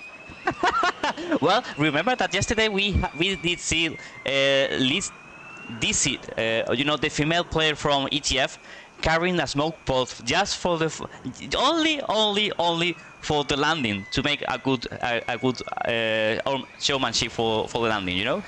And that's something to also take note of for sure. You have to respect when someone decides to do an entire fight without any kind of fuel tank whatsoever, just to carry a smoke pod for the victory landing, you know? That's really huge respect it's for absolute style points for Dizzy there. I mean, fair play to her. That is just magnificent. We watched the first landing yesterday, and in comes Dizzy overhead with smoke on. And speaking of landings, Maverick has just touched down. Yeah, and that means, and it's on ground, and it's under control. So that means this first round goes to 104th. Congratulations, guys. So as for all you to know, we are waiting for the other 2 members from 104th to land, and then we'll proceed to round 2. Yeah, don't go anywhere yet though, because Fallen and Mogas are indeed still in formation, so I think we will see a formation landing here. That's it. We are I'm just waiting for them to do a good formation landing. Yeah, get your cameras in position, mate.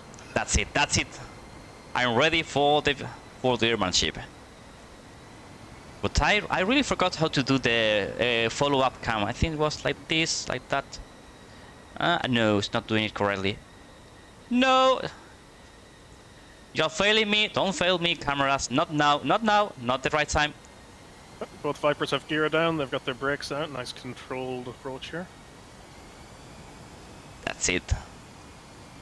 I love some good formation landing for wheels. Oh, it is. It's like we say it all the time. It's just a nice little note of, you know, airmanship in the squadrons.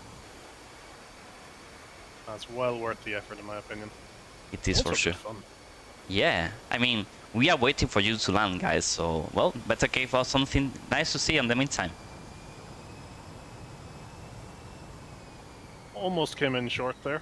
Just saved it, and they're down. Nah, just perfect. That's just perfect. So big style points there to Fallen and Mogas for pulling off the tact first. That's it, guys. We're over there. Okay, gents, and with this, we'll go to a brief pause, and we will be coming back when round server is once again up and running and ready for round 2, guys. So stay tuned, and we'll be back in just a few minutes, guys. See you in a bit.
Okay, guys, we are once again back to finals for TACT21-1 finals. This is now round 2. We've seen our first round where 104th did manage to bring home the first round for them, and now we want to know what did happen in the first round. What were the decisive factors? What were the decisive factors for them? Sorry. All yours. That's all right. I'm not sure if you were pausing or slightly choking there. Yeah, I was choking Possibly both. A little of column A, a little of column B. It's a really interesting question because, like, that was a little bit of banter on server chat here. Yeah, I see. So it's a difficult question to answer categorically. But I think we saw the 104th being very defensive again. They sat only a few miles inside the bubble, and they hung around those hills. Like, this area of the Caucasus is, you know, all the pilots, I would hope, but certainly the 104th, are intimately familiar with.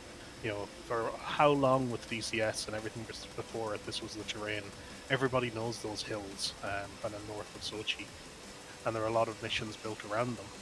So very familiar territory. You know, they knew exactly what they were doing. I think PTF stood off perhaps too much.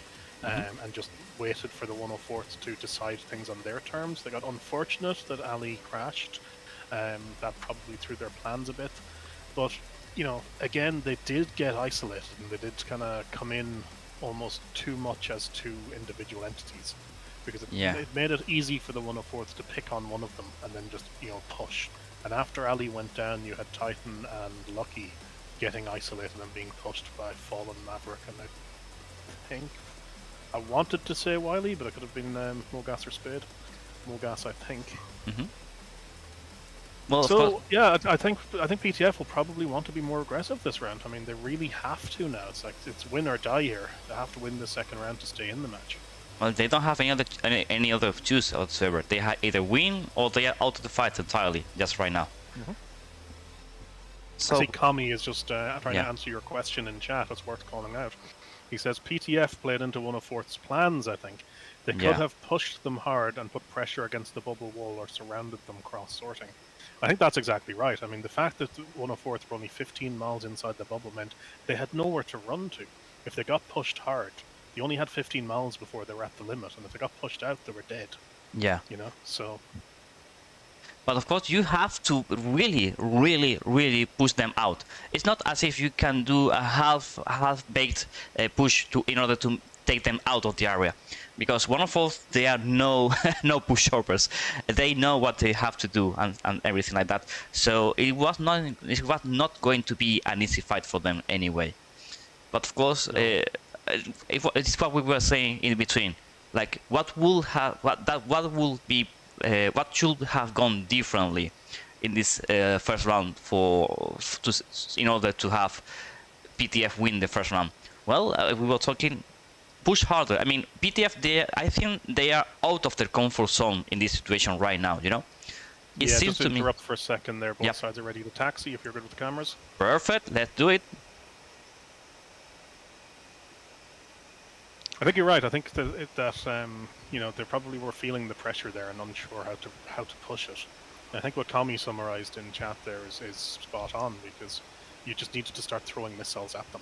You know, start getting some Phoenixes in there, start making them work, maneuver, and get your other fighters in with it. You know, start making them, you know, run cold and utilize the fact they only have 15 miles to the bubble. Yeah, that's the thing, of course. I mean, it's not all this time I've been seeing these fights and such. I haven't come up with a tactic that I would say this is a good counter tactic to what 104th is doing for reals. That's something I was thinking of. Okay, how could I do this one? And I haven't found one yet. And it's like the only option I've seen is what we are talking about. As in, come in hard, push them hard, and make them round out of the area. That's it. But it is harder to do than to say for reals. It's not that simple. Absolutely. And again, you know, we've said this multiple times throughout the competition and kind of at every available opportunity. It is very very much easier for us to sit here with the God's eye view and say what should happen and shouldn't happen. It's a hell of a lot harder for everybody who's actually taking part, both in terms of the situational awareness they'll have, which is much more limited than this view, and indeed just the pressure, attention, and adrenaline of competing. So, you know, nothing that we're saying is by any means easy from the pilots on the ground. And it comes down to, again, what we were saying, you know, both in the pre-game of this match and several times before, is that the situational awareness that everybody has tends to degrade over time, you know, and that's where I think it can play into the experience and the advantage of the 104 the longer it draws on. Yeah. So I think we just need to see that burst of aggression from PTF. Definitely it is. But I mean, now that 104 is out of the mountainous region, will it mean that PTF will play it? So will PTF decide to go for the mountainous region like 104 did, or will they play differently? As in, okay, forget about mountainous region. We are not going to play defensively. We are going to go all guns in, all in for the fight. That's what I want to see and want to know. Yeah, I feel like if they tried to play the same game that the 104th did by sitting at the mountains, they're probably going to lose the round. You know, and that's kind of a big statement to make, but I think that the success that PTF have had throughout the competition, you know, having gone through all their Tacviews in the tournament thus far and making notes on how they've approached it, their aggression has served them well. You know, getting in there and having rounds end pretty quickly is where they'll pull off the win. So, you know, if they try to be defensive and cagey, I think, again, the longer it goes on, the more it favors the 104th. Yeah, well, that's the thing for them, for sure. Okay, so, well, it seems that both teams are almost ready to take off, isn't it? Should be almost ready. Yeah, nearly there, so it'll be round 2 of the final. Well, let's hope that this second round, we don't have a disconnect from PTF side. I mean, I personally think that it was not a decisive factor for round 1 for the 104th win, but of course it's a detriment for them.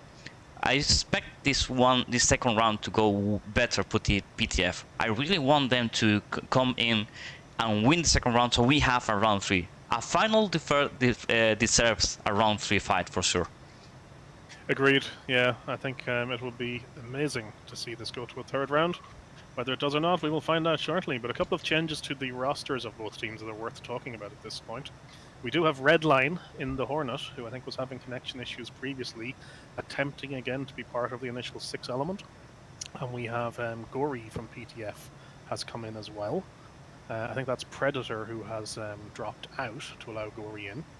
And then Titan is sitting on the ramp at 𝐷𝐿, I think waiting as the 7th in case of disconnect before they roll. Similarly, from the 104th side, Spade has dropped out, and Knight is in a Viper. And once again, the 104th are rolling with 3 Hornets, 3 Vipers. That's it. Okay, so we should be almost ready. We are just waiting for both teams to confirm they are ready to take off. Do you mind poking them out to be sure that they are both? Yep, I'll do that now.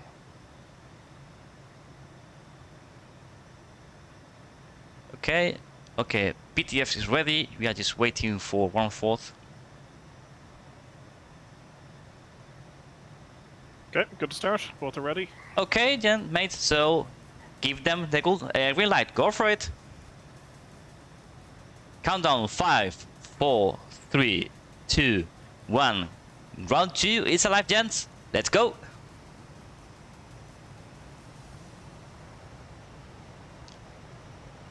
We have seen as before that okay, I have to lower the volume with this camera. Really, Tomcats do lots of noise for reals. They're loud.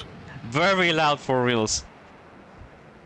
So we are seeing that right now the 2 Tomcats from PTF side, they are taking off at the same time this time. And of course, 104th, they are just taking off by pairs also. So nothing different so far. Except that PTF, both Tomcats are taking off a bit closer range. But that's all what we are seeing right now. Yeah, Redline is rolling now in the Hornet at 𝐷𝐿. Oh, I tell a lie, Predator is there. So it wasn't Predator who dropped for Gory. Who was it then? I don't recall. I know you are the guy from those details more better than me, so I'm more... Ali is not here this time, certainly. Oh, maybe he did disconnect before. That's why they decided not to have him on board this time. Okay, so 104th is all of them are in the air. We are waiting for PTF to get all their airplanes airborne, and just in a few moments, we'll be seeing how it plays out. Yep. So I think that will be Titan disconnecting. Predator, of course, had connection issues in the semi-final, so it is a... Oh, hang on, we've just had a disconnect from Redline. Yeah, that's it. I'm not sure did Redline actually get in the air. I think possibly he was just about to clear the threshold. No, but he was in the air because he did take off with Gory. So this is Titan time to shine. That's it. But we haven't seen many teams. Not many teams not many teams bring out 7 guys to the fight before it starts out, and this is a good tactic. If you have enough members, it's better to secure one guy on the runway before, in case something happens for reals. Because right now we are seeing that Titan is now rolling towards runway, and he will take off, join up the rest of the teammate, and that will be all. Not like prior round that they had the big problem of one disconnect. And well, one of the fighters had to come running by, burning all this precious fuel in order to arrive on time to the fight. Just to confirm, Falcon is asking the 104th for permission for Titan to take off, and Fallen has confirmed to do it. So that is again good sportsmanship from the 104th. But it's great to see also that PTF acknowledged that Redline was in the air and therefore got permission. So again, it's nice to see. Does mean that Titan will be about 15 miles trailing the rest of the group, but at least it won't be the big delay like we saw in round 1. Yeah, at least it will be less. Titan will have to burn less fuel, and that's something. I mean, in this fight, I remember seeing all the fights during the tournament that we've seen that fuel economy and missile economy was way more decisive to the fights than what we've seen over the semifinals and the third place yesterday and today's match. It's like I'm a newbie towards PvP tournaments. I'm still learning, and being here as a cast for the tournament is helping me out to learn, because I have a first row seat to all the fight and helps me a lot. But of course, these teams that are with such a high level, it's like they don't even rely on those fuel economy or missile economy at all. They use their tactic in a way that it's independent of that altogether. At least that's how it feels for me, you know? Yeah, I think you can be sure that they're going to be conscious of these things, but there's certainly an element of you do it long enough, you kind of get to know a lot of things intrinsically. But certainly, you know, we've not seen it, I think, happen for either team where it's come down to real concerns. Obviously, Redline trolled us all in the semi-finals by pretending to have no fuel and ended up landing with 200 or 300 pounds. So, you know, yeah, it was on the red line. Not the red line that was flying, by the way. Well, that was the red line. That was a red line for real. Yeah, that was the red line in the, okay. In the Hornet. So yes, and just answering Crow's question in chat, it was indeed Redline here who disconnected. Yeah. So that is PTF Titan taking off in a Viper, meaning the roster for PTF in this round is Lucky in the Tomcat, 𝐋𝐒 in the Tomcat, Gory up front with them in a Viper, then Falcon and Predator both in Vipers, and Titan bringing up the rear in a Viper. Okay, and let's check with... Okay, you were talking about... Yeah, sorry, PTF. My bad. My mind disconnected for just a second. I lost all. Sorry. Oh, my mind today, really. I mean, I don't know you guys, but I have a problem. I cannot go on vacation. If I go on vacation, then I just cannot run. I cannot perform at my 100%. My vacation don't sit well with me. I hear beer helps for that. Well, that was right. I should bring a beer later on for round 3, I hope. I'm just having a click through the lead elements of PTF here, and 𝐋𝐒 has ascended high again. 39,000 feet, 530 CAS. Gory is sitting at 22,000 feet, and Lucky and the other Tomcat is at 28,000, still ascending. This is again kind of typical of PTF to see Coola high and have the option. Falcon and Predator about 25,000. They're not in any hurry to be climbing. Titan in the rear is 21,000. And then just for the sake of completeness, looking at the 104th, Knight and Fallen are in a tight formation in the front, and both are low, I believe, at about 13,000. Bullet is on his own, separating from Mogas, again about 14,000. And then you've got Maverick and Wiley up north of them at about 25,000. So very deliberately coming in low, the 104th are here. And you have to believe this is firmly anti-Phoenix. Yeah, there's no other way altogether. I mean, we know that Phoenix does struggle more than other missiles in order to get a hold of the track and hit. That's it. So, well, I mean, we know that 104th guys, they are going all in to be defensive on the first steps of the fight. So I'm not surprised that they are coming in low. Of course, fuel consumption is a bit more preoccupying in this point, but not to the point where you have to be really huge preoccupied about it.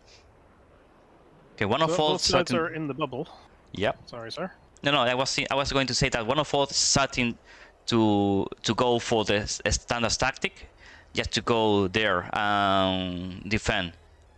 You know, go for the notch, maintain the notch. We are seeing the first pair that is falling and now just turning left, and even going down. They are descending. They are in descent right now, by the way. Yeah, the hills that are down there are not very tall. There are some valleys, but the peaks are at about 2,700 feet or so. So very low. Yeah, so yeah. It still looks like they're even heading down to the deck.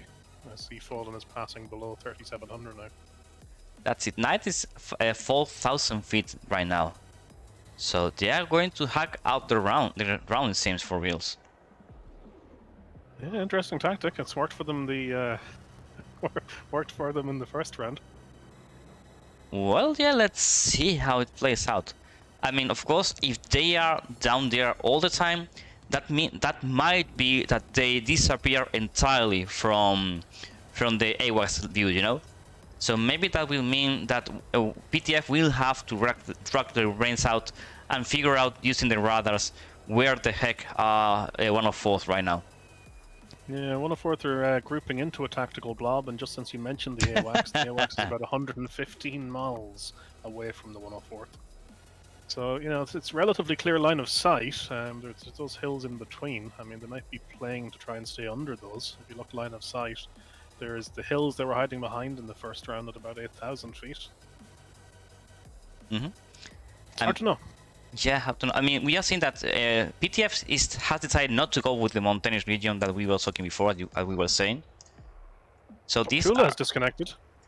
Really? Oh, the PTF are having awful connection issues today.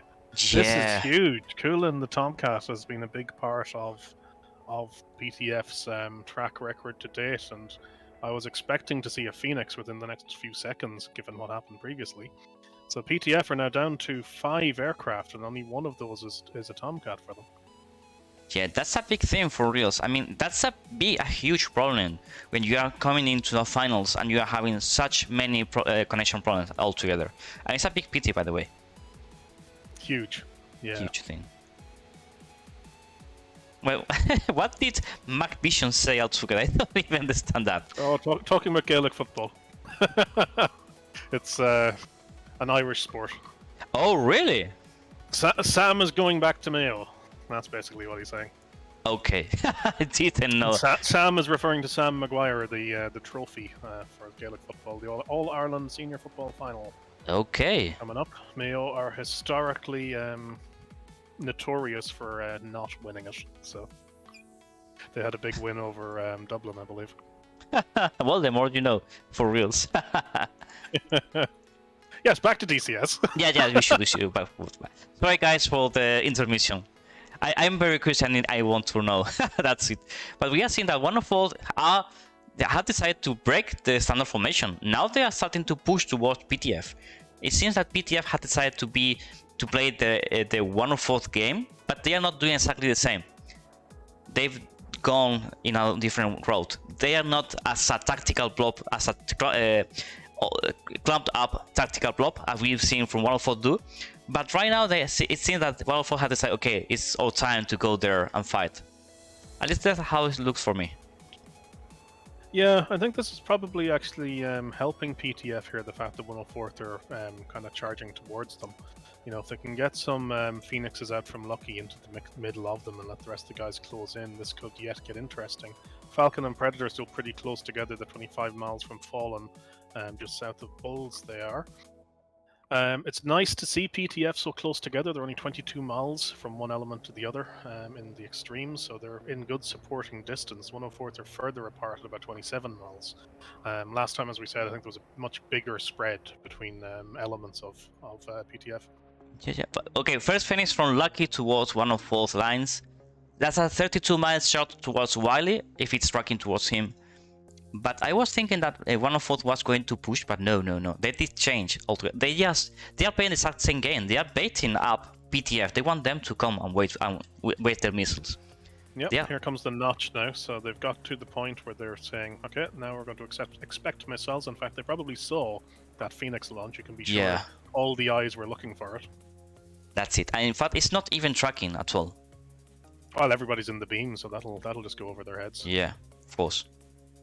It is descending, though, but I don't think it's actually tracking anyone. Nah, it's not tracking at all. It's just going out, straight out there. That's all. It'll go for some squirrels, then. Yeah. Okay, so let's check. So 104th is really out chilling down there over the mountainous region, just waiting for PTF to come by. That's all they are doing right now. But, of course, PTF is shying away of coming into the fight. I mean, if I were them, of course we see it from the side, okay? Okay, we'll have one launch from Night towards Falcon.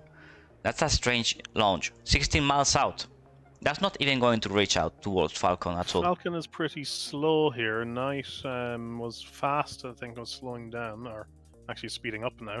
Yeah. That missile won't really have the legs, but I think what we want to see is Falcon and Predator draw in towards the rest of the group, and if Night and Fallen were to pursue, get supported by the other guys. Yeah. You know, with there only being 5 PTF now, it is crucial for them to get this first kill. Yeah, they need to. It doesn't necessarily matter who it is, but they have to get this first kill, because if it comes 6 versus 4, I think the writing may be on the wall. And that would be a very disappointing early start. Predator's in hot, 10 miles, Fox from Fallen. Yeah, that one might connect. That one might be very interesting to follow up. Predator's not defending, 5 miles. Yeah, he's not defending at all. This might be the first kill. Yeah, missile striking. Come on, mate, you can do it. I think he's got a notch. No, he's outrunning the missile. He is outrunning the missile. Yep, he's going to manage to defend that one. No, don't turn toward the missile. Fox from behind, Falcon with the Fox. Titan with the Fox on the right flank.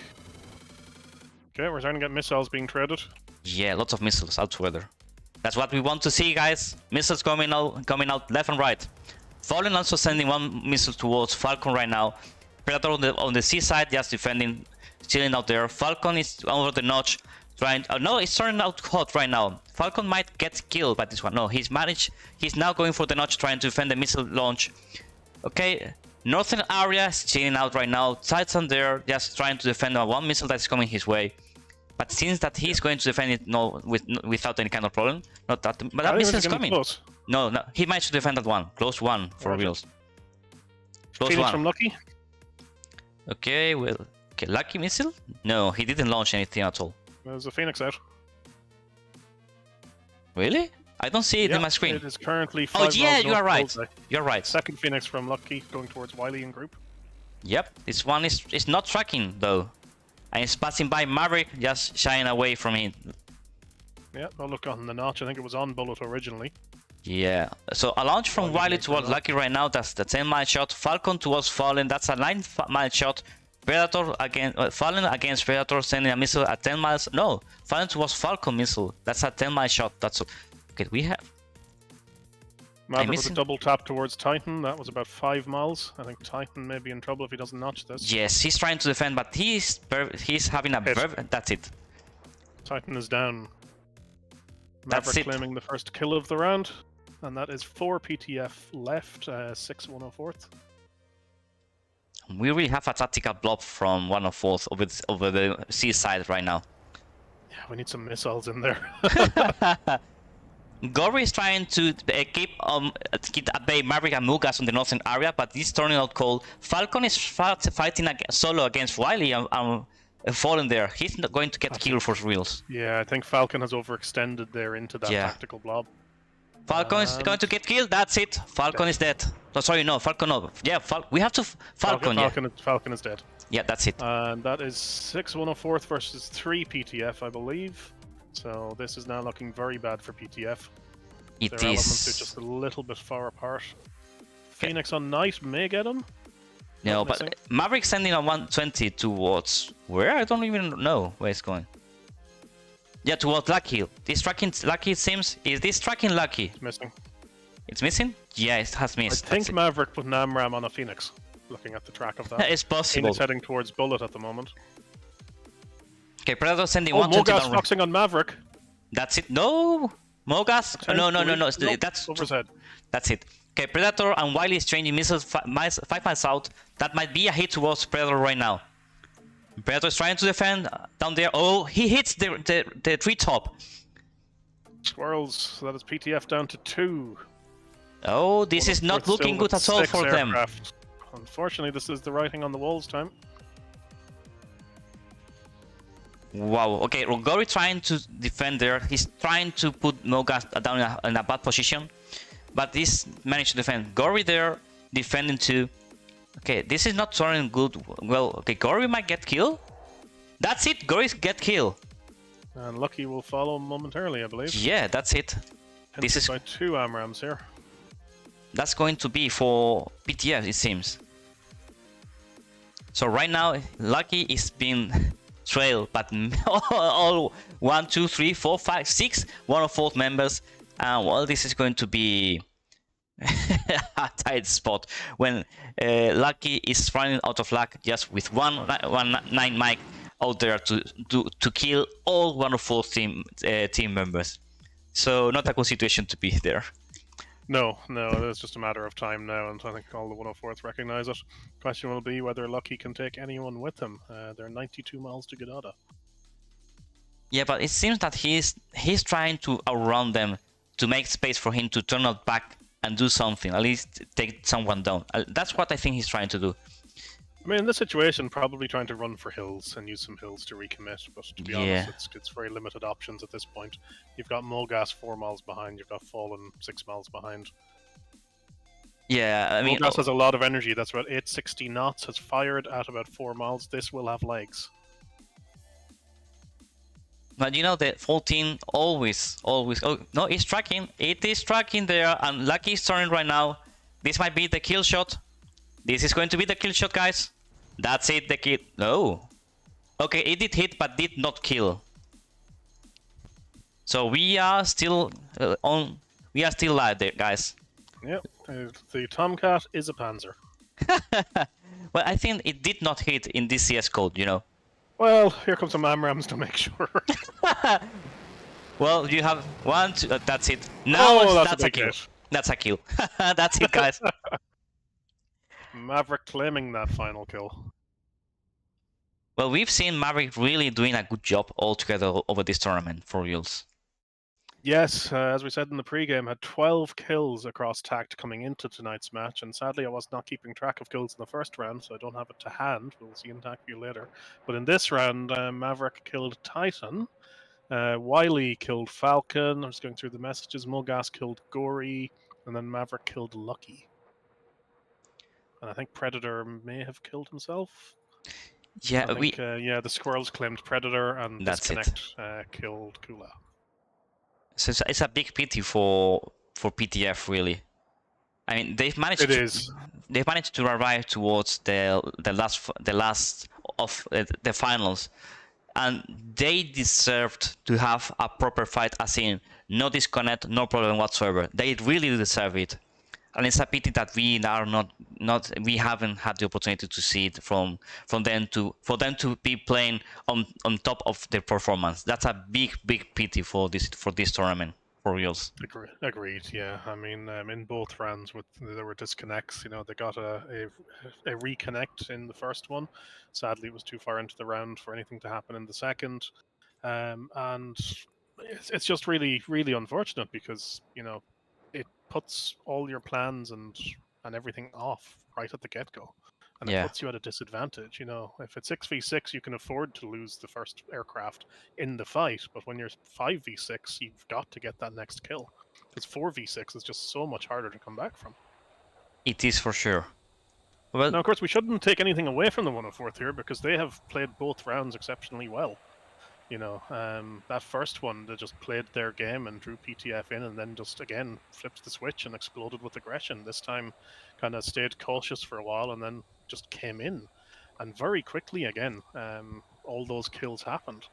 And they've got all 6 elements surviving, and that is a huge result for the deciding round of a final of any competition, for all your aircraft to survive. Yeah. Well, you know what's the best part of this round, because 104 are the 6 airplanes alive? That we will be seeing, hopefully, and seems like it's going to be a 6-plane overhead break over the runway. I'm just having a look. Yes, definitely looking forward to that. I'm definitely having a look at the time here. First kill to last kill was about 4 minutes. I think it was just a little under 4 minutes.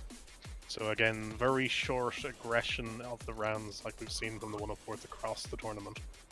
Yeah. Again, they are bunching up together, all them. Love to see that for reals. Come on, guys, we love some formation flying. We want more. More formation flying, guys. More. Okay, we see it right now. We have Knight together forming up with Fallen there, just reaching out to the rest of the 18 formation on front. Mugas is out of the formation right now. He's going to come back and join up in just in a few moments, it seems. And in the front area, we see the 3 18s. To the left, we have Maverick, followed by Bullet. Yep, Bullet. And Wiley on the right. That's it. So yeah, the 2 in the rear are joining the forward 3, and then Mogas in the back. So we are hopefully going to see the mass formation. That's it. I wanted to see. I wanted, guys. Just help us close this tournament with a nice formation, guys. Okay. And they are going to give it for us, for reals. That's it. Oh, 6 airplane formation. That's it, guys. That's it. You have to give it to them, for 104th, to decide, to really decide and come. Okay, let's do this. They have been asking all the tournament for a formation flight, and they're definitely going to give us to us right now. A very nice formation, by the way. It is lovely to see, and again, it's a testament to the 104th that they have all 6 aircraft remaining here to do this. I mean, it's a remarkable feat for the end of a final, bringing all 6 home. So why not put on a show? Yeah, I mean, you deserved at this stage. You really should, and you really deserve it. That's perfect. And it's interesting to see. I mean, of course, because 104th, their style of flying is going low and waiting for the enemy to come. The playing 318s and 316s, that really works for them in this situation. But that's not something I've seen working for many teams, you know. Because 18, and of course, when you are flying the 18, it's not as easy as the 16 to defend. You cannot depend that much on a kinetic flight defense in order to win the round, you know. Yeah, certainly when you're that much slower and you don't have the power on tap the way the Viper does it, does make things difficult. But like we said at the outset, you know, Bullet, Wiley, and Maverick are no strangers to the Hornet, and most of the 104th are pretty competent with it. So they were undoubtedly very comfortable with it here. That's it. Well, and I'm very comfortable seeing a formation flying while descending. For reals. Gotta love it. You gotta love it for reals. Well, guys, that means that we are waiting for one of us to land, and of course do the break and do pop up some. Oh, what are we seeing right now? Okay, 116. Yep, 116 is breaking up the formation. Maybe the pressure was too high for him. Many eyes on him right now to land. No, I don't think so. Well, just a reminder, guys. It's reminiscent of a missing man, actually. You think so? I wonder, was there something behind it? Oh, he's going after the 𝐓𝐔𝐄𝐒, that's what it was. Okay. He's just killed so we were here like, okay, this might be something important. Okay, and no, not at all. Just some looking at the 𝐓3 in flames, yes. Well, yeah. I really, for a moment, I was like, okay, maybe they had someone die from COVID or something like that. For real, for a moment. You see the 𝐓𝐔𝐄𝐒 coming down, and I was like, okay, I was going to get serious and preoccupied, and no, not at all. For a moment there. I imagine Fallen will be making all haste here to rejoin the formation. Perfect. That's perfect. So, guys, just a reminder. For us, the fight might be over, but the stream is not over yet. But this means that we are going to have an interview together with PTF, not ETF, guys. PTF and 104th, together with organizers for this event, 64th Rage and 64th X-Man, and that will be followed by an interview with both organizers, and so that way we will get to see the insight and how everything was going on in the back curtain. You know, it's always good to know how everything plays out there, and what were the strong, the good part, the bad part. I mean, I want to know how everything played out for 64th guys during the tournament, for reals. Yeah, I think there's a lot of interesting questions we can ask, and just as a reminder to everybody in the stream, if you've got questions for the squadrons who took part in the final here, PTF and the 104th, or indeed for the 64th squadrons themselves later, I think it's Rage and X-Man will be joining us. And questions around TACT itself, note them down, get them ready, because we'll want questions from you viewers. That's it, and we are seeing that 104th is coming by for the break right now. Yep, being led, of course, by 104th Maverick. It's worth pointing out, Maverick, obviously a former commanding officer of the squadron, long-time leader of the 104th, and it was 104th Fallen, the current CO, who broke off to kill the 𝐓𝐿 there. So putting on a show here.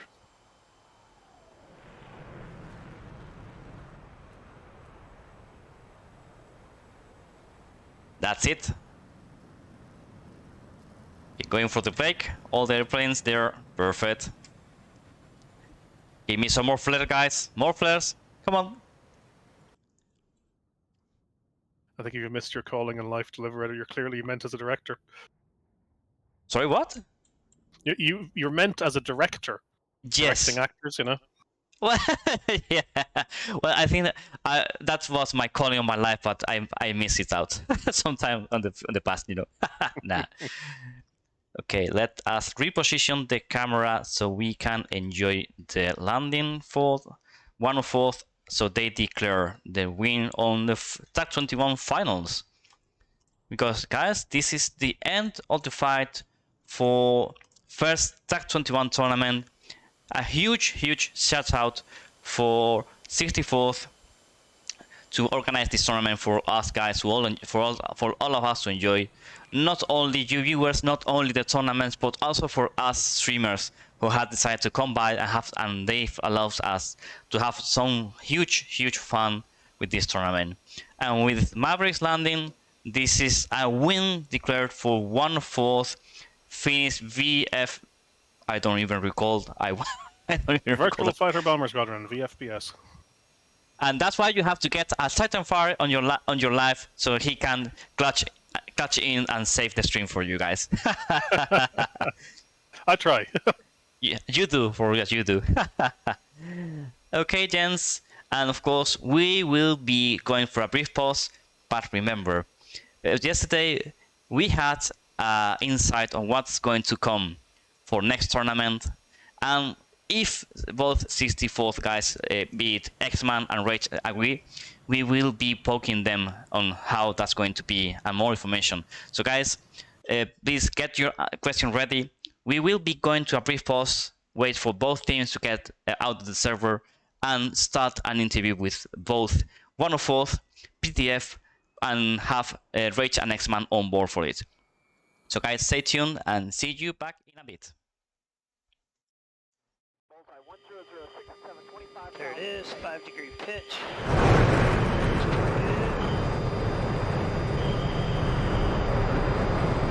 Rolling out. And I got you. How you guys doing up there?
Okay guys, so we are back alive right now. We are together with plenty of people. You can see today we have plenty of people on board. That's a lovely situation.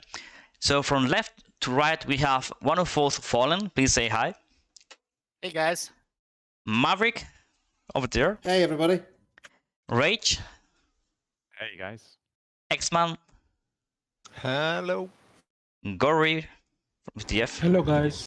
Myself, Lucky Block Walker, please say your nickname in game so they all know. Lucky. Lucky, perfect. And Titanfire for sure. Good evening. So Jens, first and foremost, congratulations to 104th for this victory on first TACT21-1 finals. Congratulations guys, you really deserve the win. Thank you so much. Congratulations on the 4 guys, Maverick and Fallen. Thank you. Great fights, guys. Thank you. Yeah, you did really well. Yeah, and it's a big pity that we've seen PTF with connection problems today. It's a very, very big pity. I was hoping to see you playing at your top performance, and with that many problems, it's a big pity that we didn't get to see you performing up there what you can do. Yeah, it was a little bit unfortunate today. I don't know why we got too many, but 104th really played well and they got a deserved victory. So it's still good for us. Last year we played Settle and we ended up as on number 3. So this year we are second. So it's still good at reaching the final and playing against big teams. And 104th is one of the big team we faced. So it's okay. It's part of the game. Disconnections as well.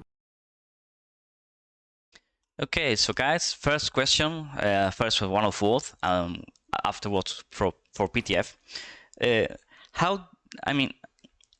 Of course we all know that all of us team did watch the other teams, Tacviews and such, but I want to know, how did you adapt your current strategies towards the other team? You know, we really didn't do a whole lot of strategy adapting. We the whole point was to come up with a strategy that forced the enemy to kind of play into our hand, regardless of what their plan was going to be from the onset, and that's kind of what we focused on in the latter half of the season. Okay, that's interesting for reals. Okay, PTF, do you want to come by? Yeah, actually, we just try to learn what our other teams are doing and try to learn from them and try to uh, practice new strategies and tactics. And then just we choose the one which suits us, our formations and airframes, and just go for with that. Okay. Okay, I'm just checking the chat so far. There's no questions from the viewer. That's a first, by the way. Usually they are very eager to ask about all you guys what were in your mind. So I'm very interested also to know from PTF side what went in your mind when you had those disconnection problems altogether. Actually, even after the disconnections, we're trying to keep the team calm and telling them to relax and not worries. And we are thankful of the 104th. Even after the crashing disconnections, they allowed our standby pilot to take off. So that wasn't a big problem. So, but I think 104th played really well. So that's all. Yeah, that's a very huge sportsmanship from your side, 104th guys, to allow the other team to just come by. Even in the first round, mostly where they disconnected the guy that they had in the ground, and you allowed them to get him connected and up in the air. Hats down for you guys. Highly appreciate it. Yeah, full credit to Fallen on that one. Fallen really led the way in, because we obviously noticed that he disconnected, and without hesitation, Fallen said, "Guys, listen, if they ask if he can rejoin, then I would." He wanted them to rejoin, so we just came out and proactively said, "Hey, listen, guys, if you want to rejoin, then that's fine." We hadn't done it before, but because it was the finals, we really wanted to have a fair fight and try and find a fight on an even keel, and we were really proud of PTF to see them come all the way to the finals. So we wanted the fairest fight possible. But yeah, massive credit to Fallen, who without hesitation said, "Guys, 100%, we should let the pilot rejoin," and that's what we did. So thank you for that, Fallen. It's great sportsmanship. Thank you. Sportsmanship and honor is like right in the hallmark of who we are as 104th Phoenix. So we've got to live the vision. Yeah, and it has also been a recurring theme of the TACT21 tournament, and that's something I'm very grateful for. because the rules set are very vague, as in they are not very strict. We all have been trying to make it a good tournament for all of us, and not outplaying the rules and, you know, going for every nook and cranny of the rule to outplay the game, you know. So that's something I'm very grateful to see from all the teams, that they have been very sportsmanship all together. So I have a question here from 𝐋𝐈𝐒𝐂𝐄𝐒 Salim towards Lucky. How are you so calm in those close range? Because we've seen you beforehand just clutching you yourself alone against all entire 104th, and they are willing to know. It's really cool that it looked like I was calm, but my heart was nearly exploding. It was just shit 6 fighters around you and just turn towards the next one trying to get off any missiles. There was no calmness in that.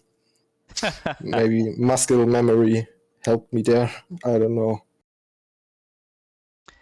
Okay, so also we have a question from Serburger TV. Why not Jeffs? And I assume that's for both teams. So 104th, please go ahead. We didn't need him. But why didn't you need it? That's the question. Because if it ain't NATO, it's a goddamn potato. Okay. In all seriousness, though, we train with the Western aircraft, and yeah, Jeff is a sort of new addition to DCS, and obviously a very capable jet. ETF have really shown how strong that jet can be. But yeah, I think we're happy with the setup that we run in terms of the Viper and the Hornet team, and I think that we just wanted to play to our strength, and it really did work out for us. Especially last round of the finals, landed with 6 pilots alive. You can't really argue with that logic. Yeah, that's for sure. And for you, PTF guys, any insight in this world? Yeah. Regarding Jeff, soon we are planning to add Jeffs in the settle. So let's see how many we add in and what will be the formations. Okay, so of course we have more questions. Thanks, Titanfire. Always get your Titanfire on board if you want to have a top-notch stream, by the way. The work that Titanfire does as a co-host is superb, for reals. You don't even know half of it, for reals. So Yeah, Tits on Fire is the MVP. for reals. It's always an honor working with Devil Raider. Matching names out to the last moment. I love it, for reals. Okay, so one more question. Cool as I assume that that's for PTF first. If they still have faith in the Tomcat. Yeah, Tomcat is one of our favorite airframe, and we still have a lot of faith in them. Yeah, we really have the Tomcat is really a big thing for our squadron. Like, it's the backbone of every attack. It's the killer. It stays behind. It gets protected by the Vipers. It's like we really like it, and these Phoenix are really deadly. So we still, after these rounds, I think we still have faith in the Tomcat. That's perfect. Okay, and I'm also interested to know, Maverick and you guys, why do you not bring one of our Tomcat to the fight? You know, I mainlined the Tomcat for a long time, and I love flying it. I think it's probably the finest module in the game. But the AIM-54 and its problems are just too unpredictable, and with desync problems, it's not something that we wanted to kind of have happen to us in competition. So maybe in the future, when it's ironed out, if we ever get there, you'll see some 104th Tomcats in the field, but not anytime soon. Okay, so one more question that we have. Okay, so we have a question from Superior here. Why Aguas was not orbiting? I think he did not notice that we had Aguas from the start. Of course, at the finish of the match, it was killed by 104th guys in the second round. But I have no idea what you're talking about. Me neither. For a moment, for reals, it was for us, for Titanfire and I, we were looking at you playing formation and such. And for once you did break formation, and Titanfire noted, like, okay, this might be a missing mark formation. I was like, oh shit, maybe someone of your team die from coming and such. And out of nowhere, you were just killing the AWACS, and I was like, come on, for real, mates? That's it? And I was here preoccupied and such. I was about to start reaching out to people on Discord to go, is there meaning behind this? And then it's like, oh, AWACS died. Oh, okay. Yeah. The meaning was all your base are belong to us. Oh, for reals. Okay, it's Classic Colin. Okay, so question from Flame78. And first, PTF guys, do you expect to change towards Typhoon when it's released?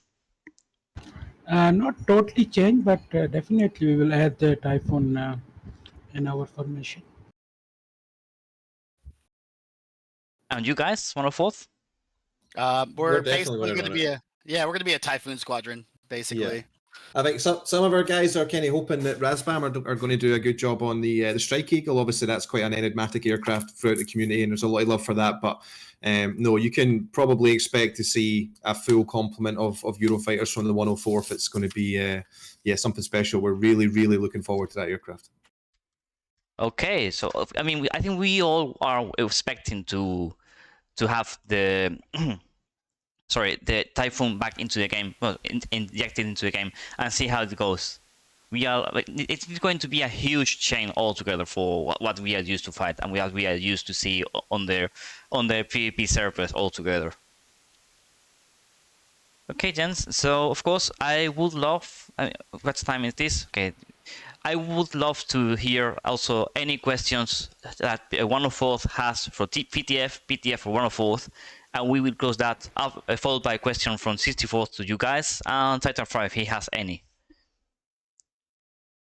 I don't really have a question for PTF. I just want to extend our congratulations. It was really nice to see just someone coming out from nowhere. You guys and the ETF squadron, I really think were the black horses in this tournament, and really showed people that are maybe newcomers to DCS that you don't have to fly for one of the, I'm going to say this, like, please don't get upset when I say this, but one of the big four squadrons to really get into DCS and make your mark. You don't have to be a member of one of the squadrons that's been going for more than 10 years. So yeah, mad respect for you guys. Really nice to see you guys coming out and really putting your stamp on the DCS community, and congratulations to getting all the way to the finals, guys. You really deserve to be here today, and it was a pleasure flying with you.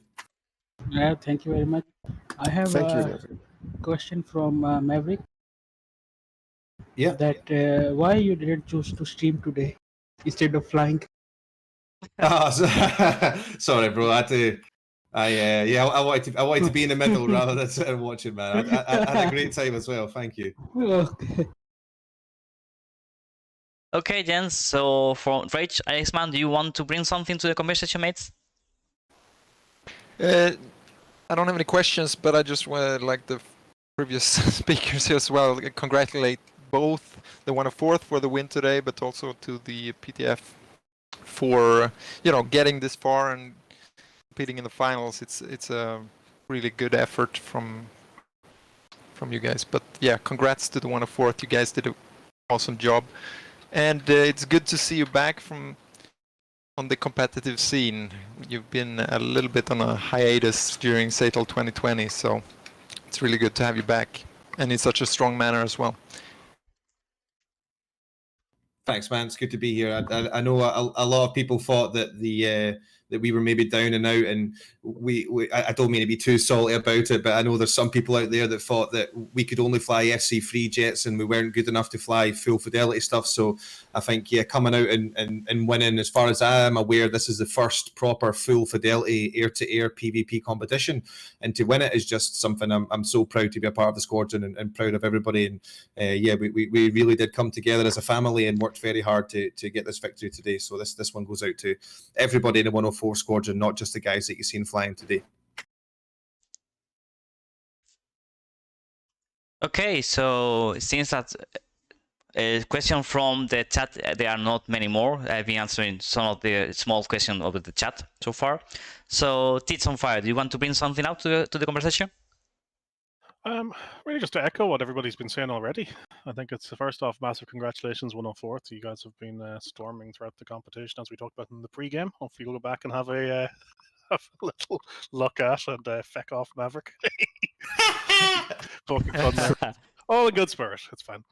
And commiserations to PTF, as Maverick said, you folks have done superb work in getting to the final and surprising a lot of people.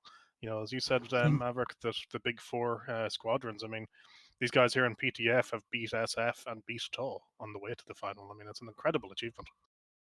It's really nice to see new teams come up like that and actually become really prominent in the PvP scene. And so I see ETF and PTF flying on the servers, and they're a force to be reckoned with. And it's just awesome to have them come through the ranks like this and put on a really good show for everybody. It keeps things fresh, and it's what we're all here for, PvP. That's it for sure. Okay, and I also getting question for the next tact, but that's something we will be saving for when we are going to interview you guys, Rage and X-Man. So the last question I'd have, if we just have a moment, I'd just like to ask of both squadrons again, and indeed for Rage and X-Man with us. I'd like to ask it of most people. I think Maverick's already given us an answer in a previous interview, but feel free to say the same. For anyone watching today who's thinking maybe I should take part in this, what advice would you give them? Just do it. Get a couple of friends together, leave your reservations at the door, and show up and have a good time. You're going to learn something, and I think the results speak for themselves. We've got new teams all over the place that advanced deep into the competition standings. So.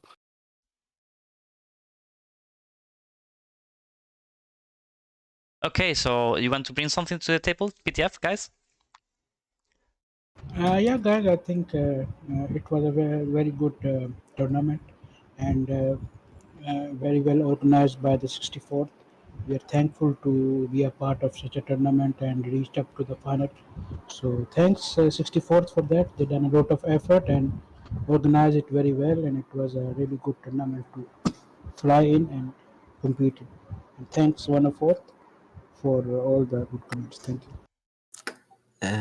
I would also say to the question is that you have to always have fun. It's so important to learn new stuff, to have the fun, to motivate you doing this stuff.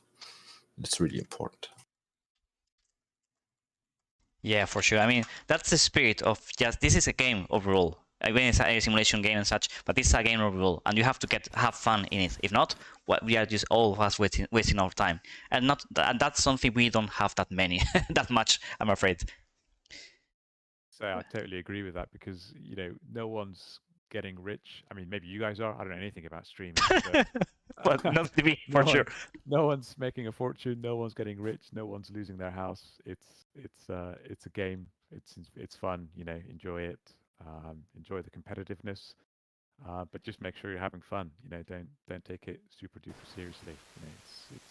We're all having fun here. So for any new teams out there, you probably will, or probably won't win, but don't expect to win. The tournament from your first go. But if you're worried about it, just go in and with an attitude of let's try it out, see what happens, and you'll end up loving it like we all did. We were all noobs here to start with, and you start liking it, and you start getting better, and you get addicted. So yeah, just get in there.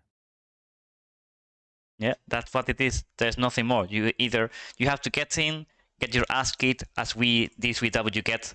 We get our ass kicked really, really hard, and that's experience. That's it. You just have to get in, fight, lose, learn how to lose, and learn how to learn from those losses, and then keep on grinding it out and win. That's all. There's nothing more. Just grind it out, like everything in life, I'm afraid. There's no other way. So gents, if there's nothing more for you guys in this regard, we can close this interview with both 104th guys and PTF guys, and we can jump into an interview with both Rage and X-Man towards next tournament, because we all are eager to know what's on the background there. Thank you so much for having us, guys. Thanks for the great streams, and also massive shout out to the 64th guys. Really raised the bar with this competition, and it's such a breath of fresh air to have an alternative to Satal for the community to take part in. So we'll definitely be back, and we're planning to support TACT a long time. Let's keep the full fidelity fights coming. Thank you so much, guys. Thanks, guys. Thank you. Thanks, guys. Thanks. Tournament was really, really cool. And I hope I can join the next one. And it also, I want to add that it's really great to have these tournaments with the streams. You as a pilot, you really feel really well when you fight. So thanks for that good feeling. Thanks again to everyone. Yeah, thank you Yeah, guys. big thanks to all the streamers as well. They have done really hard work, and I think they made also this tournament more shining in the community. So all is well and all went good. So thank you, everyone. I think I can speak on behalf of everyone that this is our pleasure. We are having lots of fun with this, and this is a very, very, very nice experience for all of us, for reals. You're here. Take care, guys. Look after yourselves. Take care, guys, and Cheers, thank you. guys. Take care. Take care. Thank you, PTF and 104 for joining us. We'll be, for all of you viewers, we'll be going back to the trailer, and we'll be back with an interview with 64 guys in just a sec. See you in a bit. There it is, 5-degree pitch.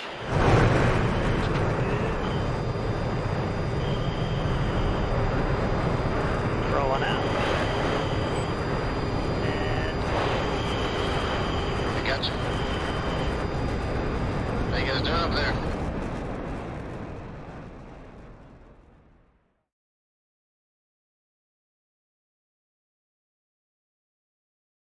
So we're gonna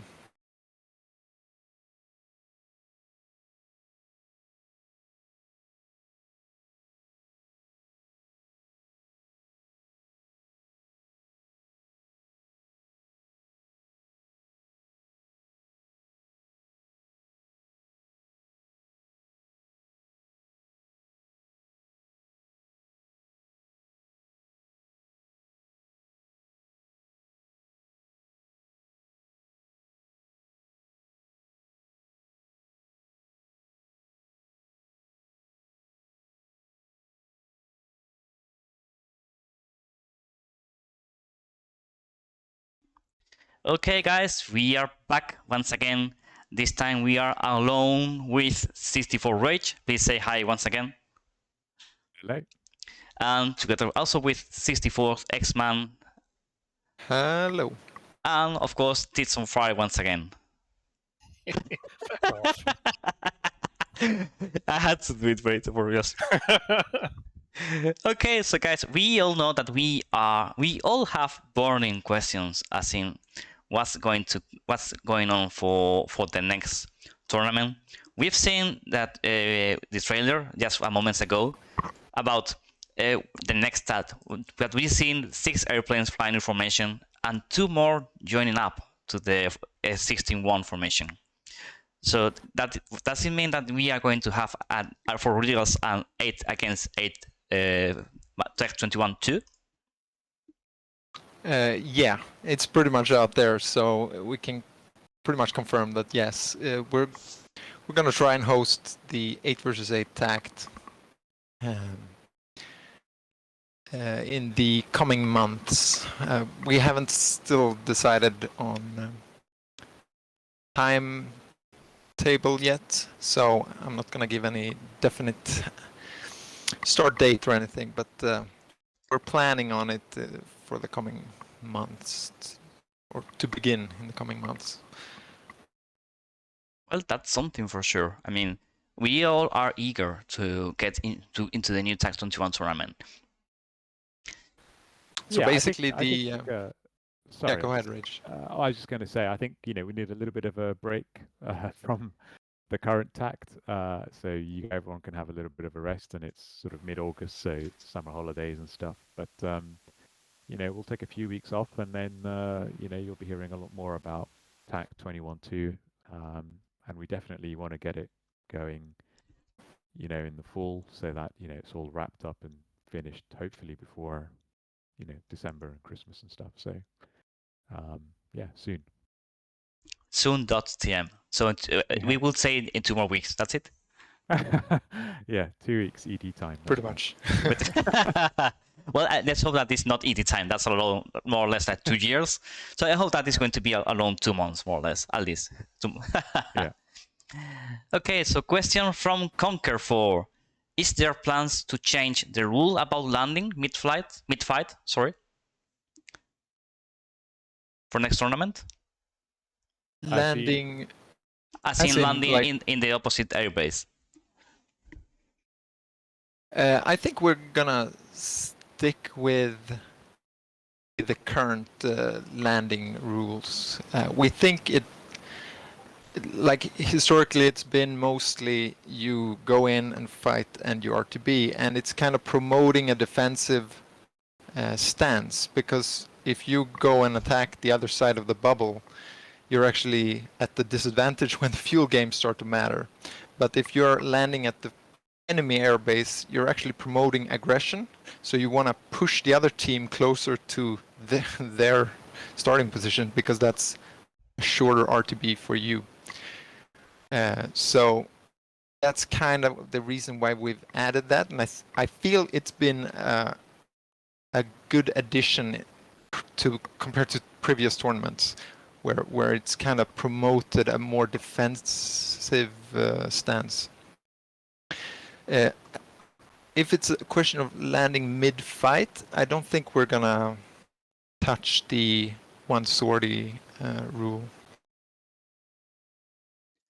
Okay, so of course, with your experience with this first tournament, this is a question from M Stargoose.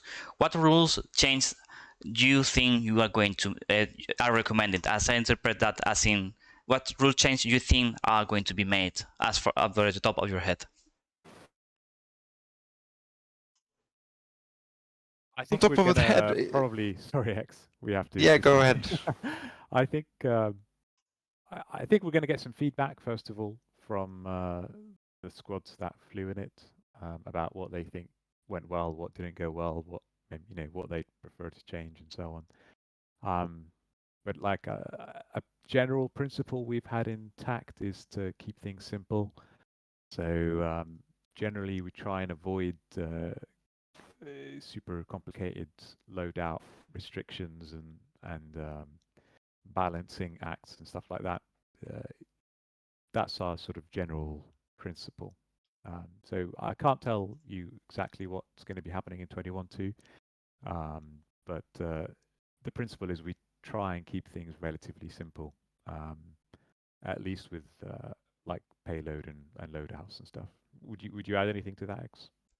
No, it's absolutely what I was gonna say, but we're actually having a survey out to all the squad representatives right now, so we're actually gathering feedback as we speak, and we'll be taking a look at that feedback before any decision on final rules. So that's a little bit floating still, so I won't say any definite rule changes, except for we're aiming for a 8 versus 8. Okay, so also we have a questions from GYO775. Will there be sponsorship and prize for next tournaments? As far as I see it right now, that's unlikely. Okay, but because you don't think it's in what you want to bring to the tournament, or because you are looking forward to it, can you elaborate a bit more on that? Can you say again? I missed. Yeah, if you can elaborate a bit more on that, as in if it's out of the question because it's not something that you want to bring to a tournament, or if you're open to it. I think that's what people are asking. Of course, you don't have to ask. You don't have to answer if you want to. That's not a big problem.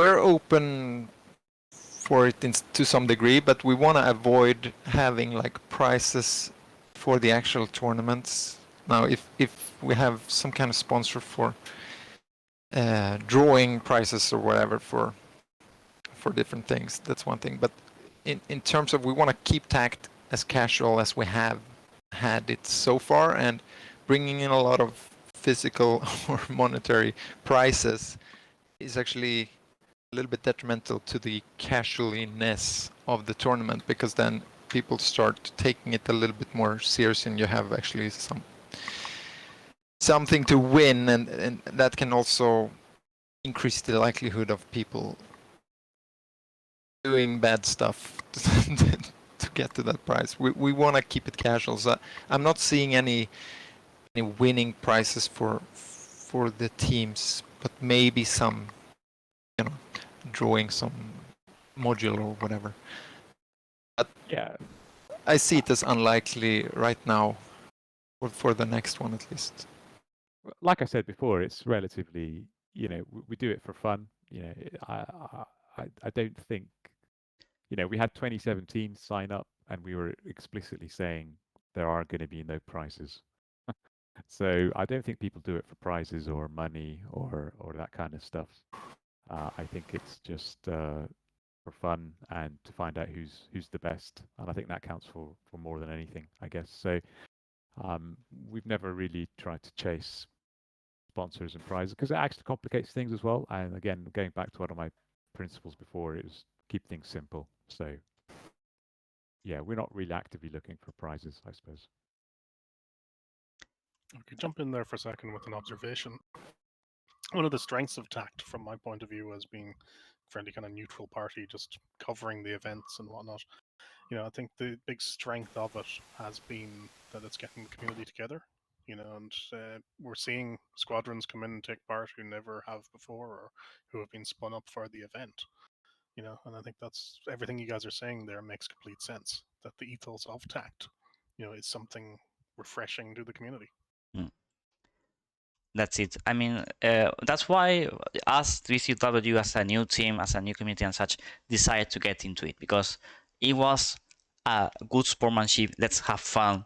Let's learn. Let's join. Let's all the TCS community get together and have some fun. And that's something D3W as a community stands for, and that's why we wanted in this fight, regardless of results and such. And for that, I think that's the correct. Personally, I think that's the correct way of moving forward. Independently, if we so it's, as in you well said, not having, if I understood correctly, correct me if I'm wrong, not having prizes for winners and such. Yes, maybe for who could you say? Maybe giveaways for the viewers, whatever, that kind of things. But that's it. I think that's the correct way. As the Flying Manatee said over the chat right now, prices are irrelevant. Keeping it up about having the bragging rights. I think that's the right way to keep on moving forward. Agree. No set of prizes or joystick or rudder pedals or whatever is ever worth the same as winning a tournament, I think. So yeah, it's all about bragging rights. For sure. And like, no disrespect to the 104th, but we all know the true TACT winners are TNC. Yes. Oh, yeah. I mean, I wanted to ask you guys about it. I mean, I think we need a tournament about memes. The meme tournament for next TACT21-2. Maybe we can use it for seeding the groups for the next one. Oh, that would be very interesting for sure.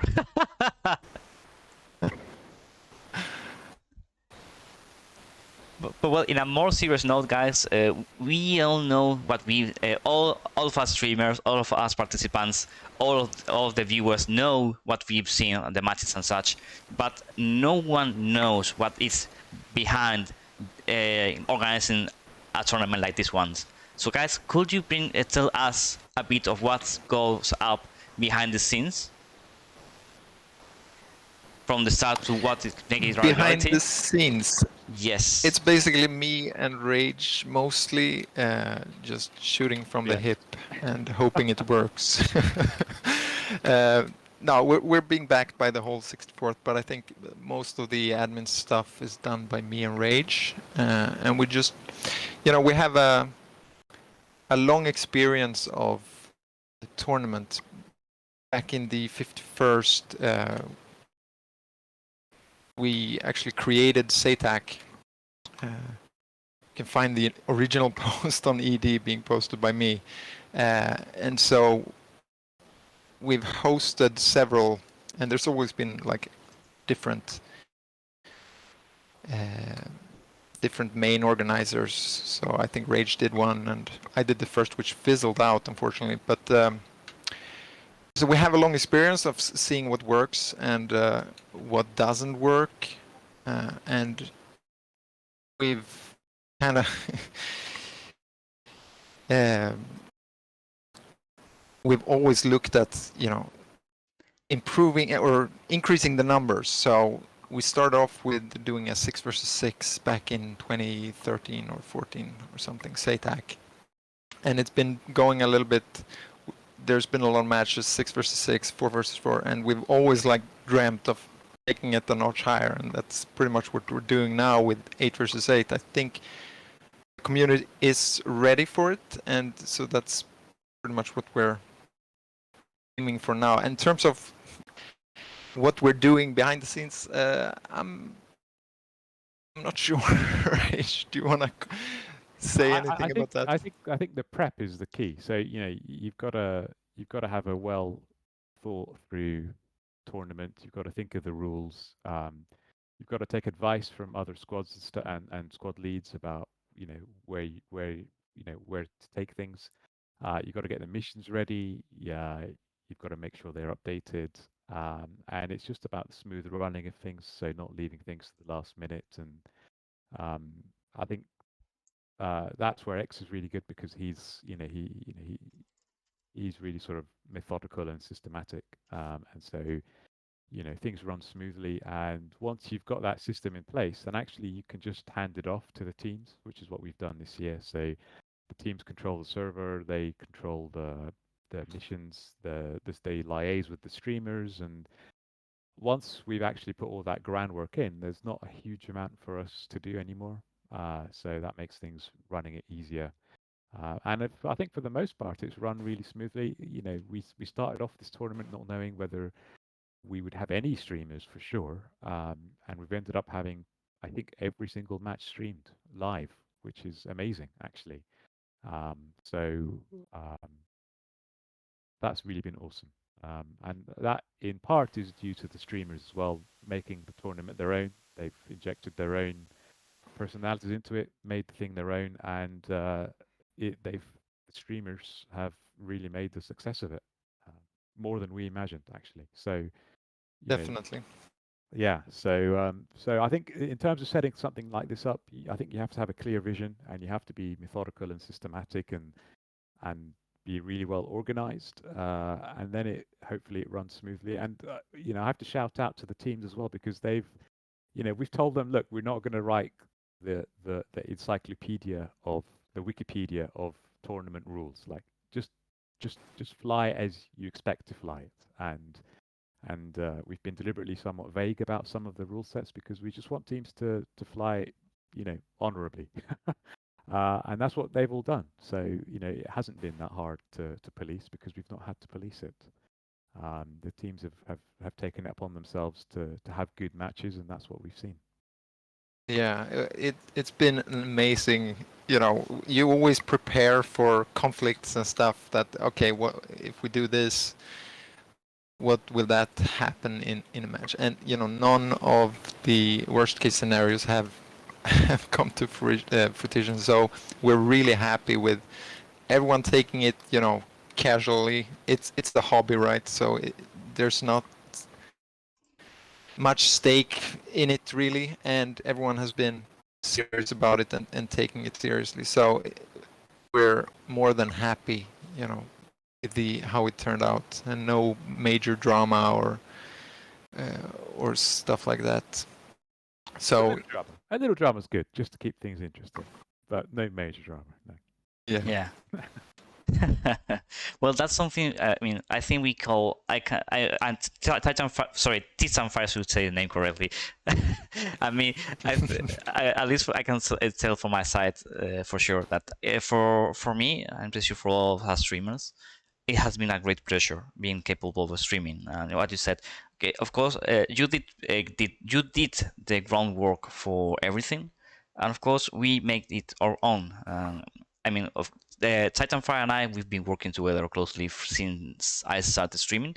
He was my first co-host, by the way, and I'm very, very, very thankful he's my co-host for today's stream, being the last one for this tournament. So first, mate, really shout out for you. Thank you for being there with me. It could not be. I could not do what I'm doing with the camera roll and such if you were not by my side, making sure everything is running smoothly. By the way, Appreciate it. It's been an absolute pleasure. And I think again, just echoing your own sentiments about the streamer experience of Tact. You know, from my point of view, but I think I could probably speak for a lot of the other guys as well. It's been a lot of fun, you know, and it's great to have such an open-ended approach to this, you know. Like, I think we've had a lot of new faces presenting, you know, not necessarily just new, but, you know, people who wouldn't cover matches like this before. And like you guys say, we've all kind of taken our own different approach and spin on it, and it's been a lot of fun. yeah, it has been really lots of fun. Yeah, I mean, if we're looking at the other major tournament that's around, I think the difference in like philosophy or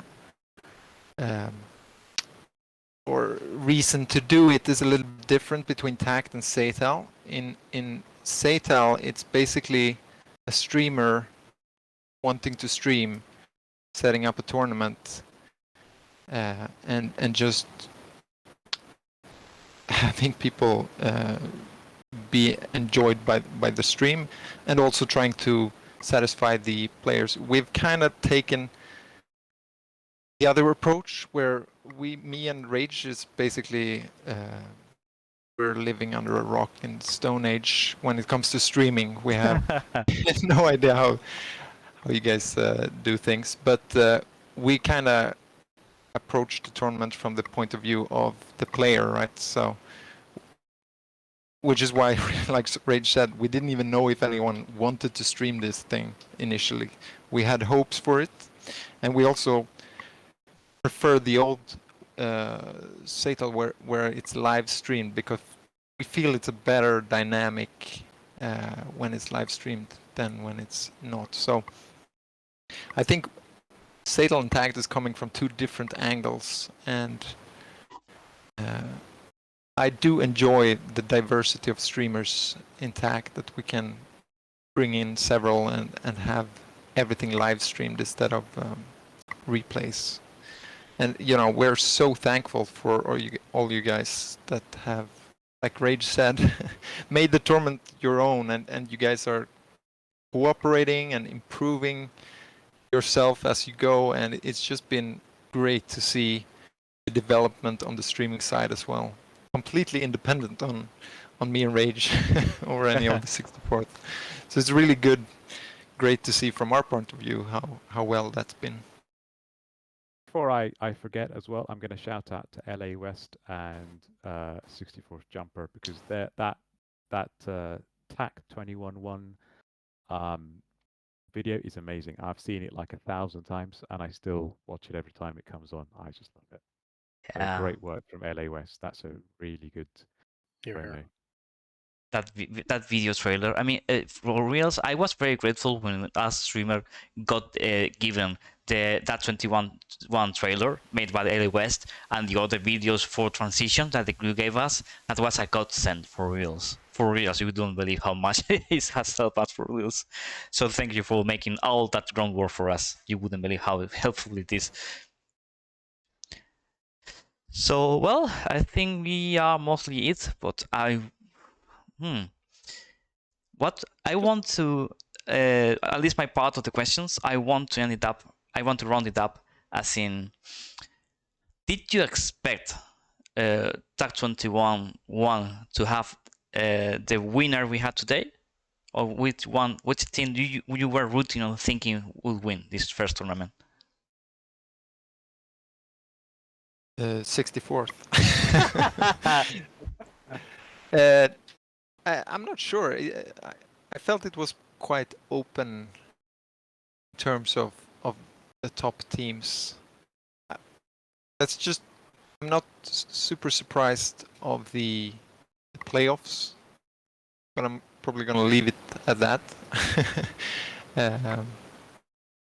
I think you know, when you've got big teams and new teams who are dedicated, and you come in, you know, where it's you know, not knockout stages. You know, anything can happen. You know, it's like X was saying earlier. You know, like the World Cup. You know, you never know who's going to win that.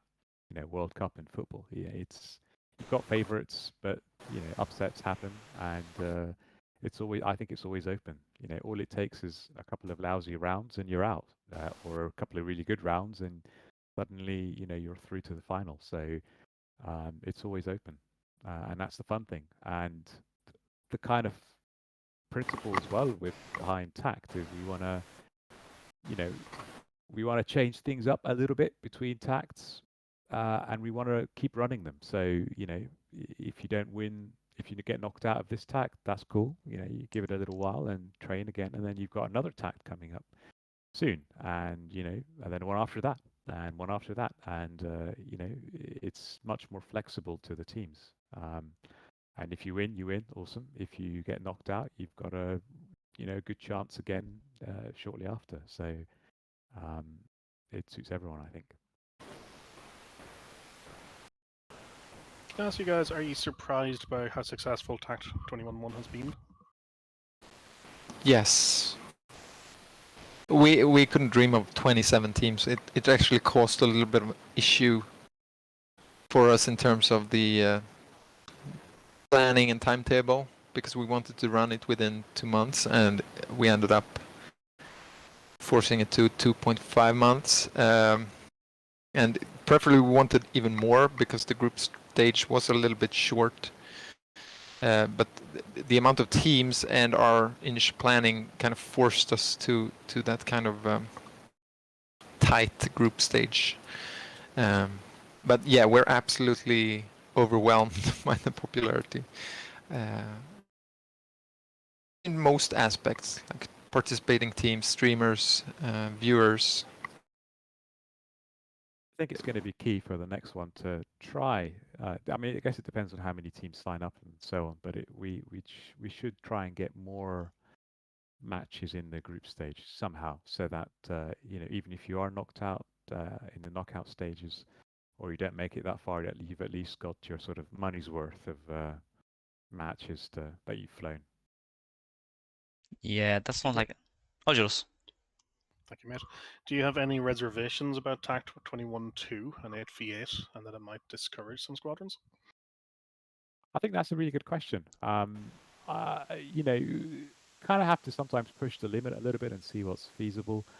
I can't tell you all the precise details yet, but we are looking at ways to make it easier for teams who don't have a roster of 8 to still sign up. And I'm not just talking mercenaries here, but we're looking at options to make it more feasible, is all I'll say. Yeah. Okay. Yeah, I was You just can going to probably talk. expect more allowed mercenaries, and like Rage is saying, we're looking at different options there, if it's going to be composite teams or what. But that'll be back with the announcement of the thing. But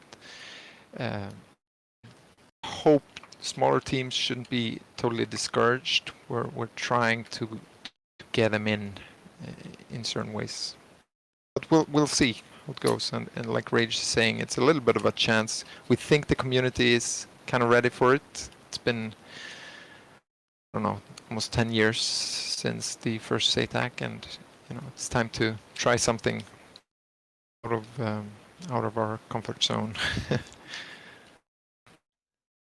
Yeah, I know, you guys, seeing that you have the experience to back it up and you are on the right path, I know it will succeed for sure, for reals. And of course, I know that you are asking all the team leaders about feedback and you are getting it as we speak. And if I recall correctly, correct me if I'm wrong, you are going to put also a feedback questionnaire for everyone who wants to participate and give any feedback to you guys. That's it?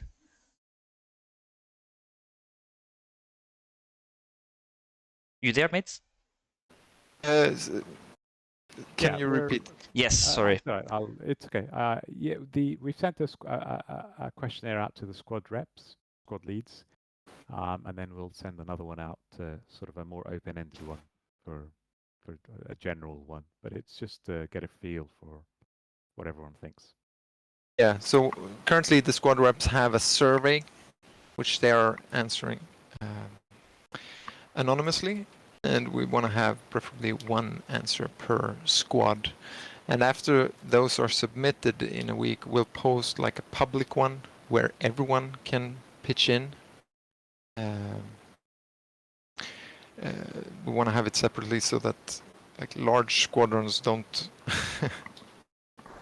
influence the answers in the squad rep one. And then we'll open up for everyone, including non-pilots, to answer as well. So we can get as much feedback as we can to make appropriate rule changes or stick with what we have. Okay, so of course from chat we don't have any more questions. Personally, I don't have anything more to ask for. But Titanfire, do you want to bring something out there? Yeah, just one thing, as we were talking about streamers earlier, I think it's worth actually just giving a shout out, since this is the last TACT stream by name, to all those who have streamed matches. So going through the list of the matches and who was there, we've got Tricky Tricker, Low Blow, Haramisi, Maverick, Tempest, myself, and then yourself, Deliberator. And in addition, we've had some other people help us out with co-hosting throughout. Now, this is off the top of my head, so it may not be a complete list, but I think you had Bear along for one. Yeah. I think Tricker had Inanity and Kebab along. I've had 104th Bullet along, and I've had Octupifire along. So really, again, just all these people deserve a lot of credit for putting their time aside. Absolutely. Yeah, totally agree. You know, again, wouldn't have been possible without them. And I've really enjoyed the streams. I've enjoyed the double streams in particular, where you've had two co-hosts, or a host and a co-host. So yeah, keep it up, guys. We love it, and I hope it's worked out for them as well. I hope, like I said, I know nothing about streaming, but I hope they've maybe widened their viewer base or made loads of money. I have no idea, but yeah, hope it works out. I don't think anyone makes money on CS streaming. Well, I won't. It's far too niche. Yeah, far too niche. It's not as if we are going to get a life out of this for real. We do it just because we love it. That's it. Okay. Well, I thought maybe you could buy like a new car or something, but no. Shh! Don't tell them. Don't tell them. Now, for real, guys, thank you for the work, and for me, it has been a huge experience. All this together. I mean, I think that maybe Titanfire. I think at least I jumped in like okay, this is going to be an experience for me. I want to contribute. I want to push myself hard and see what it's going to bring out. I cannot ask for anything more what has happened in the tournament as a streamer, for reals. And I'm very thankful for you guys to allow us to bring ourselves to the tournament and make it our own. Really, it has been a great experience for me, for reals, and I'm very thankful for it. I do see, by the way, one follow-up question in chat from Commie. No, ignore him. Okay, no. Okay. Done. Ignored. Oh, ignored. No, for real. It's easy to ignore Commie. But for real, it's okay. They accept you as you are. No worries. No, for real. I'll tell you. He's asking if you could have one change from ED. It would be to hurry up the Eurofighter Typhoon. Help out Heatblow. Yes. Help him out. I need that Typhoon. We all need it. Yeah. As soon as the Typhoon's out, that's it. I'm in there. Okay, guys, but I think it's about time we don't take more of your time, guys, and we can keep on going after this with the Tacview analysis and check how the fight went out.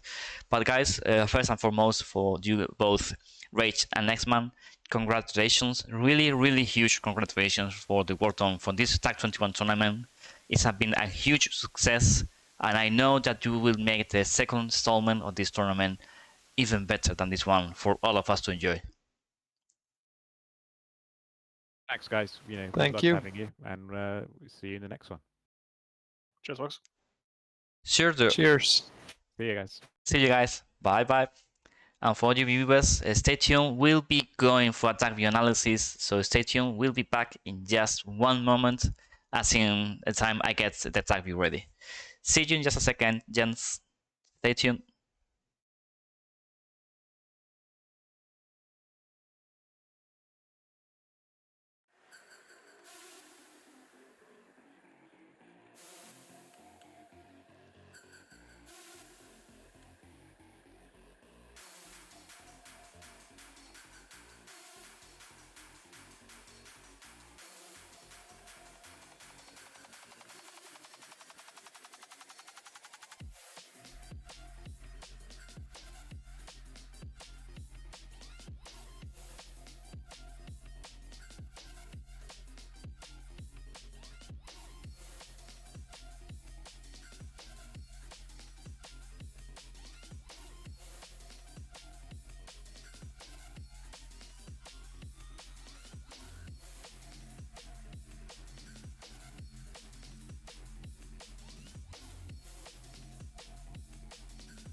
Okay, gents, we are back live. We are going to do a Tacview analysis.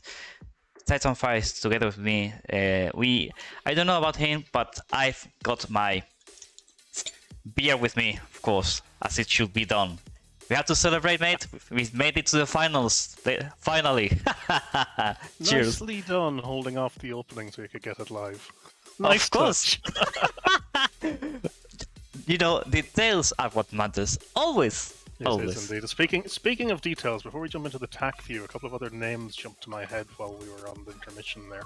Also want to give a shout out to Power Maniac and to Blade, I think, who were helping Missy out on his streams. Completely forgot them off the top of my head run through earlier. It may also be missing a couple of other names, so if there's other people I'm missing, please shout them in chat. Yeah, I mean, it's been a, I mean, just for you guys, that's why you get a Titan Fire on board, okay?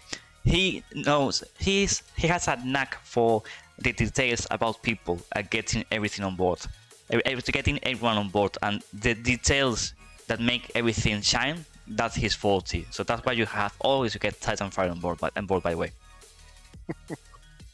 Let's get back to Tacview. Yeah, that's sorry. Just complimenting. I mean, I have a beer myself, and I get carried on. Sorry, beers and me. That's what it is. Okay, let's go. Let's go. Sorry, guys. So this is round 1 of the fight between 104th. Okay, I should also share the cursor. Sorry, guys. Now you know what I'm pointing at. Sorry. Round 1 between PTF and 104th, guys. This is where we saw that could have sent it up a finish out towards 104th lines, just to tell them, okay, guys, don't get comfortable around 68 miles shot. That one did track almost to the end, but around this area, yeah, here, it did stop tracking altogether around mile 20 from Maverick. I think it was aimed to Maverick though. Yeah, looking at the altitude, I well believe that. Yeah. Just got the notch, and then that was it done. It's That's so easy for aircraft to fall off the radar of the Tomcat. Yeah, and Breeze saying he preferred mango juice. Come on, if we meet sometime, I get you some Spanish beers to enjoy for reals. Okay, let's and we've seen that what we've seen all together doing from 104th, guys, just keeping.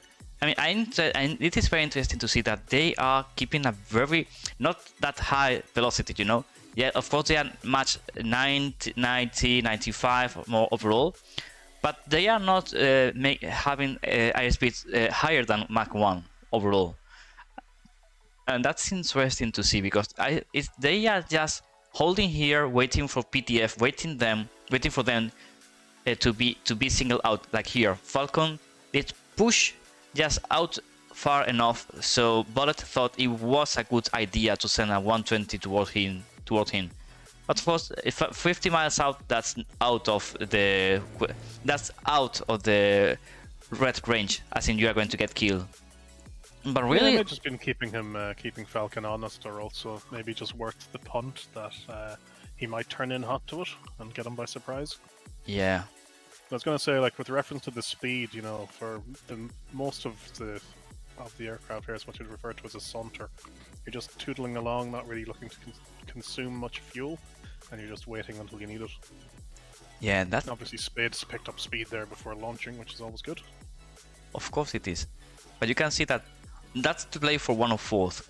They are just waiting for PTF to come along one by one and pick them out. And that's something we've seen that it has worked for them on round 1 altogether. Yeah, I think at this point we've missed Ali, perhaps. Yes. Like Ali has already died there, yeah. But that's the disconnect he had. That was a disconnect, yeah. We thought it was a crash initially, but yeah, just freezing midair, that's a disconnect. Yeah, that's it. Which really unfortunate again, but right now, as you were about to say, like, Titan is isolated there, Lucky is cold, and you've got 4 104th in front. And, you know, we talked in the pre-game about one of the things we were looking out for was if PTF elements got isolated, that, you know, you'd probably see a lot of kills coming in quick succession. Yeah. And if you do a distance there, please, between Lucky and Predator, for example. Let me check. Lucky and Predator where? Lucky is just to Titan's right. Titan's right, okay. Yeah, and then Predator's on the coast, just directly up from Lucky. Predator. Okay, here. Yeah, so you're looking at 25 nautical miles between those two elements. You know, it's entirely possible that, you know, they could collapse back in closer to each other, but they're not really in a good mutual support range there. And in fact, the 104th could even come down the middle and split you in two. Yeah. And that's what we were talking about getting isolated and overextending. Yeah, and that's the thing. Of course, while we DCW were practicing and getting to know the ins and outs of a PvP tournament and such, we did notice that the spread between each group was very important, because this lot of distance between left and right flank, make it impossible for left flank to cover right flank if needed. But so these two guys are facing one fight, and these three guys are facing one fight there, and that's it. That's all it is. They are not working together at all. They're just having singleton fights in each area, and that's not something we've seen with 104th. Of course, this situation, this is when they flick the switch and came Gonzo into PTF lines. But before that, because they are all so close together, it's very easy for them to support each other if they need to. And it's very hard to decide which one you are going to track and attack. So tactical block for you, that's it at the start for sure. Yeah, I think again, like when Lucky turned hot there, even just mad dogging a Phoenix or something into the group, try and disrupt it, and it's like what we saw with 𝐋𝐈 and ETF yesterday in the 3rd, 4th place playoff.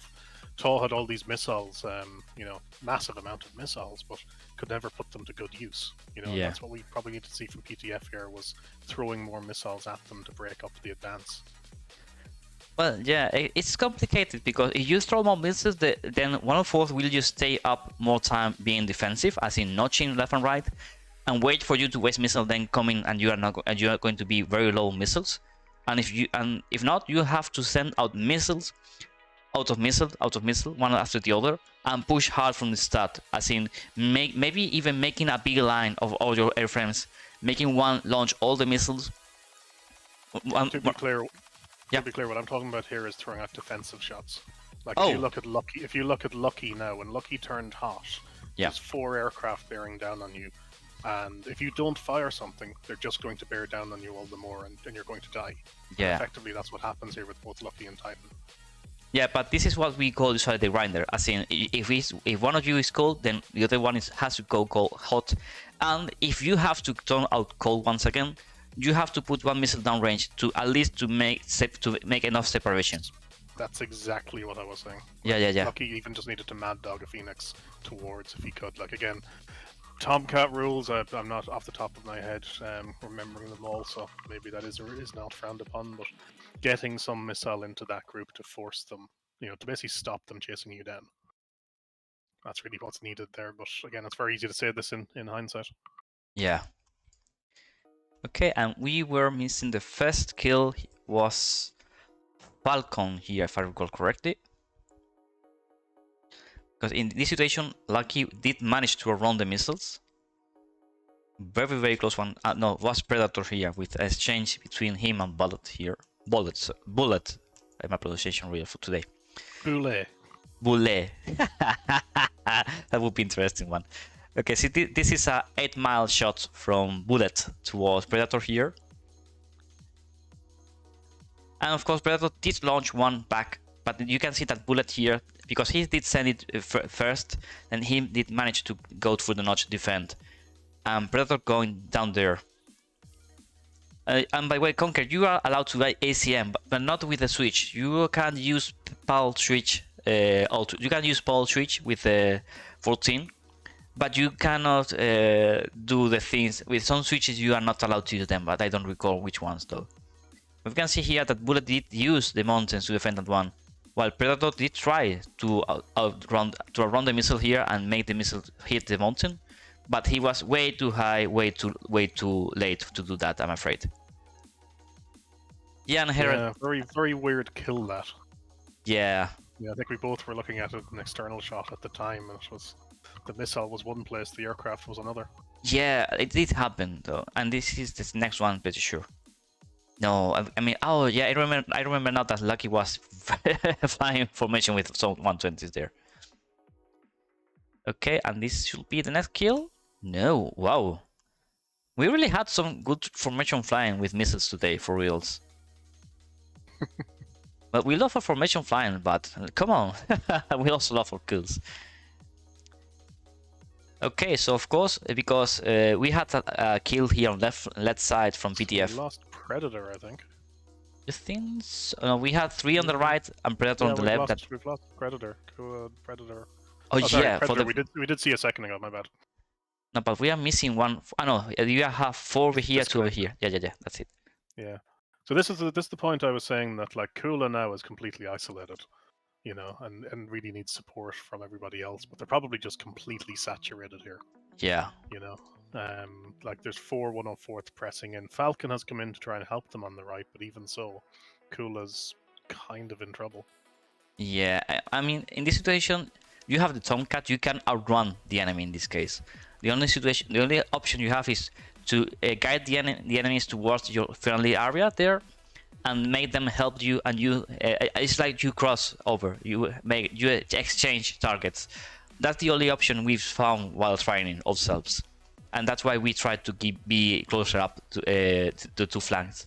Because of course we see 20 miles out, as we were talking before, you cannot help each other out. You are alone in the fight there, and that's a huge problem for you guys. So this is what I was referring to during the match in terms of delousing. It's a brevity term for getting another aircraft to check your 6. So for example, if we assume the right-hand flank isn't breaking down like it is, if Lucky turned around and looked towards 𝐋𝐈𝐒, and then cleared MoGas off his 6. Okay. Shall we continue? Okay, so of course we see this situation here. Fallen here just because we were talking here that Lucky did turn out cold without putting any missile whatsoever downrange. That makes them Titan is just being outgunned and outrun by Fallen here. That's why he gets killed with this missile right now, as we have seen. And then Fallen is entirely clear to come back to the fight. Now, of course, we see some exchange of missiles. Lucky, I think that he did kill 𝐋𝐈𝐒𝐒 here. I think this was the kill. Yeah. Okay. Oh, this was the one who hit the ground, I think. No, it was a missile kill. Okay. So Falcon was killed by 𝐋𝐈𝐒𝐒 here. I mean, this is what we are talking about.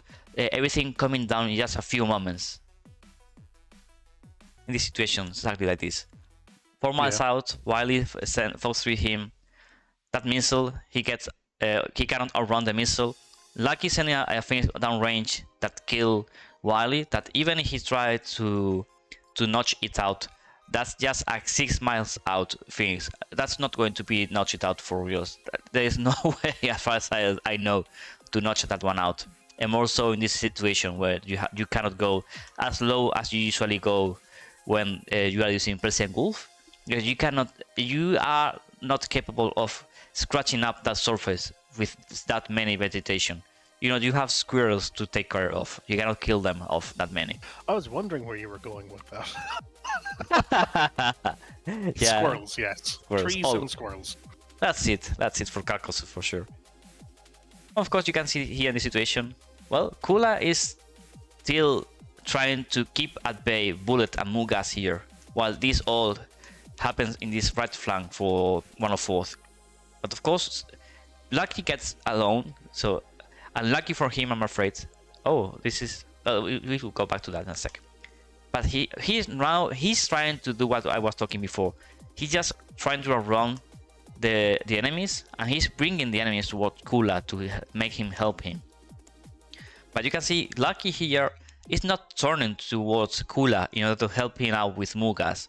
So in this situation, 𝐋𝐈𝐒 is just making... Lucky here is making 𝐋𝐈𝐒 alone against MoGas, who he's facing, Spade and Maverick, while Fallen just chilling out there. And for up to the understanding I have, that's a huge problem. As we were talking, both sides are not working together, and that's something to improve from PTF side. Yeah, and that's like again what I was talking about a few minutes ago, that 𝐋𝐈𝐒 turns back in there to press MoGas, and you know that's a kind of a right, I'm now banzai on MoGas, and he doesn't see him. You know, you can see he just doesn't find him and then gets hit by the side. Yeah. Like in that sort of situation, like I think this round is already lost a few minutes ago, sadly. But in that sort of situation, you need Lucky and 𝐋𝐈𝐒 to basically just haul ass towards each other, and exactly like we were saying, so they can clear each other's 6. So Lucky presses on MoGas, and then 𝐋𝐈𝐒 looks towards Spade and Fallen, and at least give each other a little bit of breathing room. You know, the odds were definitely still stacked against them, but that's the type of maneuver you'd want to see. That's it for sure. Of course, Lucky here is just trying to make some breathing room for him, just sending no missiles downrange. But of course, he's being spam run all around, and this missile from Fallen did manage to kill him off. But he did manage to kill one more off, isn't it? Let me check. Yeah, 3 104th made it back, so. I don't know, sorry. 3 out of... Spade will die at some point here. I think it's the next Yeah, here. this one. I was looking, because I did remember something like this. This one is the one. I really thought that it was going to lose track for reals. But no, not at all. It did manage to track all together until the last moment. And well, guys, this is round 1 for 104th against PTF. Let us check round 2. Okay, and first and foremost, let us speed things up to here. And here we go. So now we have PTF on the blue side, and they can, we were talking during the match, they can use the mountains if they so wish. Of course, Waterfalls now, they are over the squirrel area, so they have to get to know them and play around with them. That's all they could do. But we've seen them just flying very low. I mean, they came out in just 15 and such, but then I remember this turn they went down. Oh, it was falling at night that they went hugely down just over the treetop. That was it. And this is very interesting. This is not something I've usually seen, flying this low that much time, you know? Yeah, I was surprised to see it this early on, but I think again it was a very deliberate anti-Phoenix maneuver, getting down to the thicker air, so that if the Phoenix comes down to you, it's going to have to go through that thicker air. Obviously, like if you're trying to get a long-range Phoenix kill, the worst position you can be is high and fast in the thin air. Yeah. But there may have been something else going on there, like trying to fall off of the AWACS. I imagine they would have done some training on the mission to see where maybe that sort of thing could be done. Yeah, pretty sure they did. I mean, for example, we did notice that in President Gulf, that's the one we were training because we had 2 fights on it. If you went below Angels 10 to 12, many times you could fool off the AWACS altogether. It was very, very easy to do so. And we did try to use it. Am I correct in saying that there's no 𝐋𝐈𝐒𝐒 at this point? Is 𝐋𝐈𝐒𝐒 already disconnected? I see 5 PTF. Let me double check. 1, 2, 3. Yeah, it was midway just after taking off. It was way soon before there. Here. Yeah, Will that break a little off? bit forward there. Yeah. Here. And gone. Yeah, but they had the replacement connecting, wasn't it? No, not in this. Oh, not in this. That's right. You had Redline disconnect just as he got airborne from Gudada, and that was where PTF asked the 104th if Titan could get airborne. That's and it. Then Titan did. But 𝐋𝐈𝐒𝐒 was already in the bubble. The fight already started. Too late at that point. That's it. That's the thing. You can see here, that's the spread that PTF has. I mean, PTF, it's easy to talk and when you are sitting on the other side of the screen just after the fight more and you are very calm about this. But it's what we are talking. 104th is just using one airplane to try to bait them off towards them. That's it. You can see here, okay, they are punishing Predator to turn it out hot here. That's it. And that almost managed to hit, but I mean, PTF knows what they are doing. They know how to defend, they know how to attack. But the difference between 104th and PTF is the deployment of tactics and teamwork. I think that's mostly it. And if PTF managed to learn how to work better between all the parts of the pilot there, I think they will they will increase their level by a huge step for next tournament for reals. I mean, let's not undersell that. I mean, they've come second in the tournament, so improving by a huge step is winning it. You know, I mean, they've already surprised everybody in how well they've done, and again, they have beaten SF and TAW in the quarters and the semis. But you know, I think again, in between the two squadrons here and what we've seen in this match, you know, I said it a few times, the experience of the 104 would come to the fore the longer the match went on. Yeah. And I think you can see it with the way there are some decisions being made as the jets fly there. For example, Predator, I think, twice has defended to the left, away from his friendly forces, instead of defending right towards the friendly forces. You know, I think that's the second time there he's done it, breaking left, you know, away. Yeah. Okay, it turns back around this time. That's good. You know, you want to be kind of closing in. You want to be drawing towards friendlies. But the longer it goes on, the more your SA breaks down, the worse comms can become. I'm speculating here because I think it's just a case with newer squadrons. It's more difficult. The more that favors the 104th, because they've been around the block so many times. They have some very experienced pilots flying in both those rounds. Yeah, it for sure helps. Okay, first kill, I think it was Titan here. Yeah, that's it. We were saying from the start, in the situation, he just got isolated here because Gory was put into a defensive situation here. So the grinder they were trying to set up here didn't work out as great as they expected. And Titan managed to get into a mile 7, wow, and he didn't see Maverick at all. That's a pity. He was very, very slow. That's why it's very hard for him to defend this missile. It's a pity. Yeah, I think you're right again. It's like you can see how Long is flying straight and level there, trying to acquire the target. Yeah, I think that's a huge problem in this situation. And that's a pity because he could have killed Maverick quite easily in this situation for reals. And that will be a huge hit towards 104th team for this round. I'd say there's very little that's quite easy about killing Maverick. Well, he's the top gun of the 104th, what we saw with the video data beforehand. But of course, the situation was right to kill him. He had a good chance, and the pity is that Titan didn't manage to use that in PTF favor. That's a huge pity for him. At least getting missiles downrange, Yeah. Again, it's hard to know at this stage. I don't know, we can find out, but it's not worth it in terms of how many missiles he had left. I suspect he still had plenty. Yeah, I'm pretty sure he had. That's a huge pity, though. Yeah, at this point, like we said, that first kill was crucial because now you're 4 PTF against 6 104th. Yeah. The pressure is really on. And the second kill did come very fast by. I think it was Falcon here. I think it was Falcon. Yeah.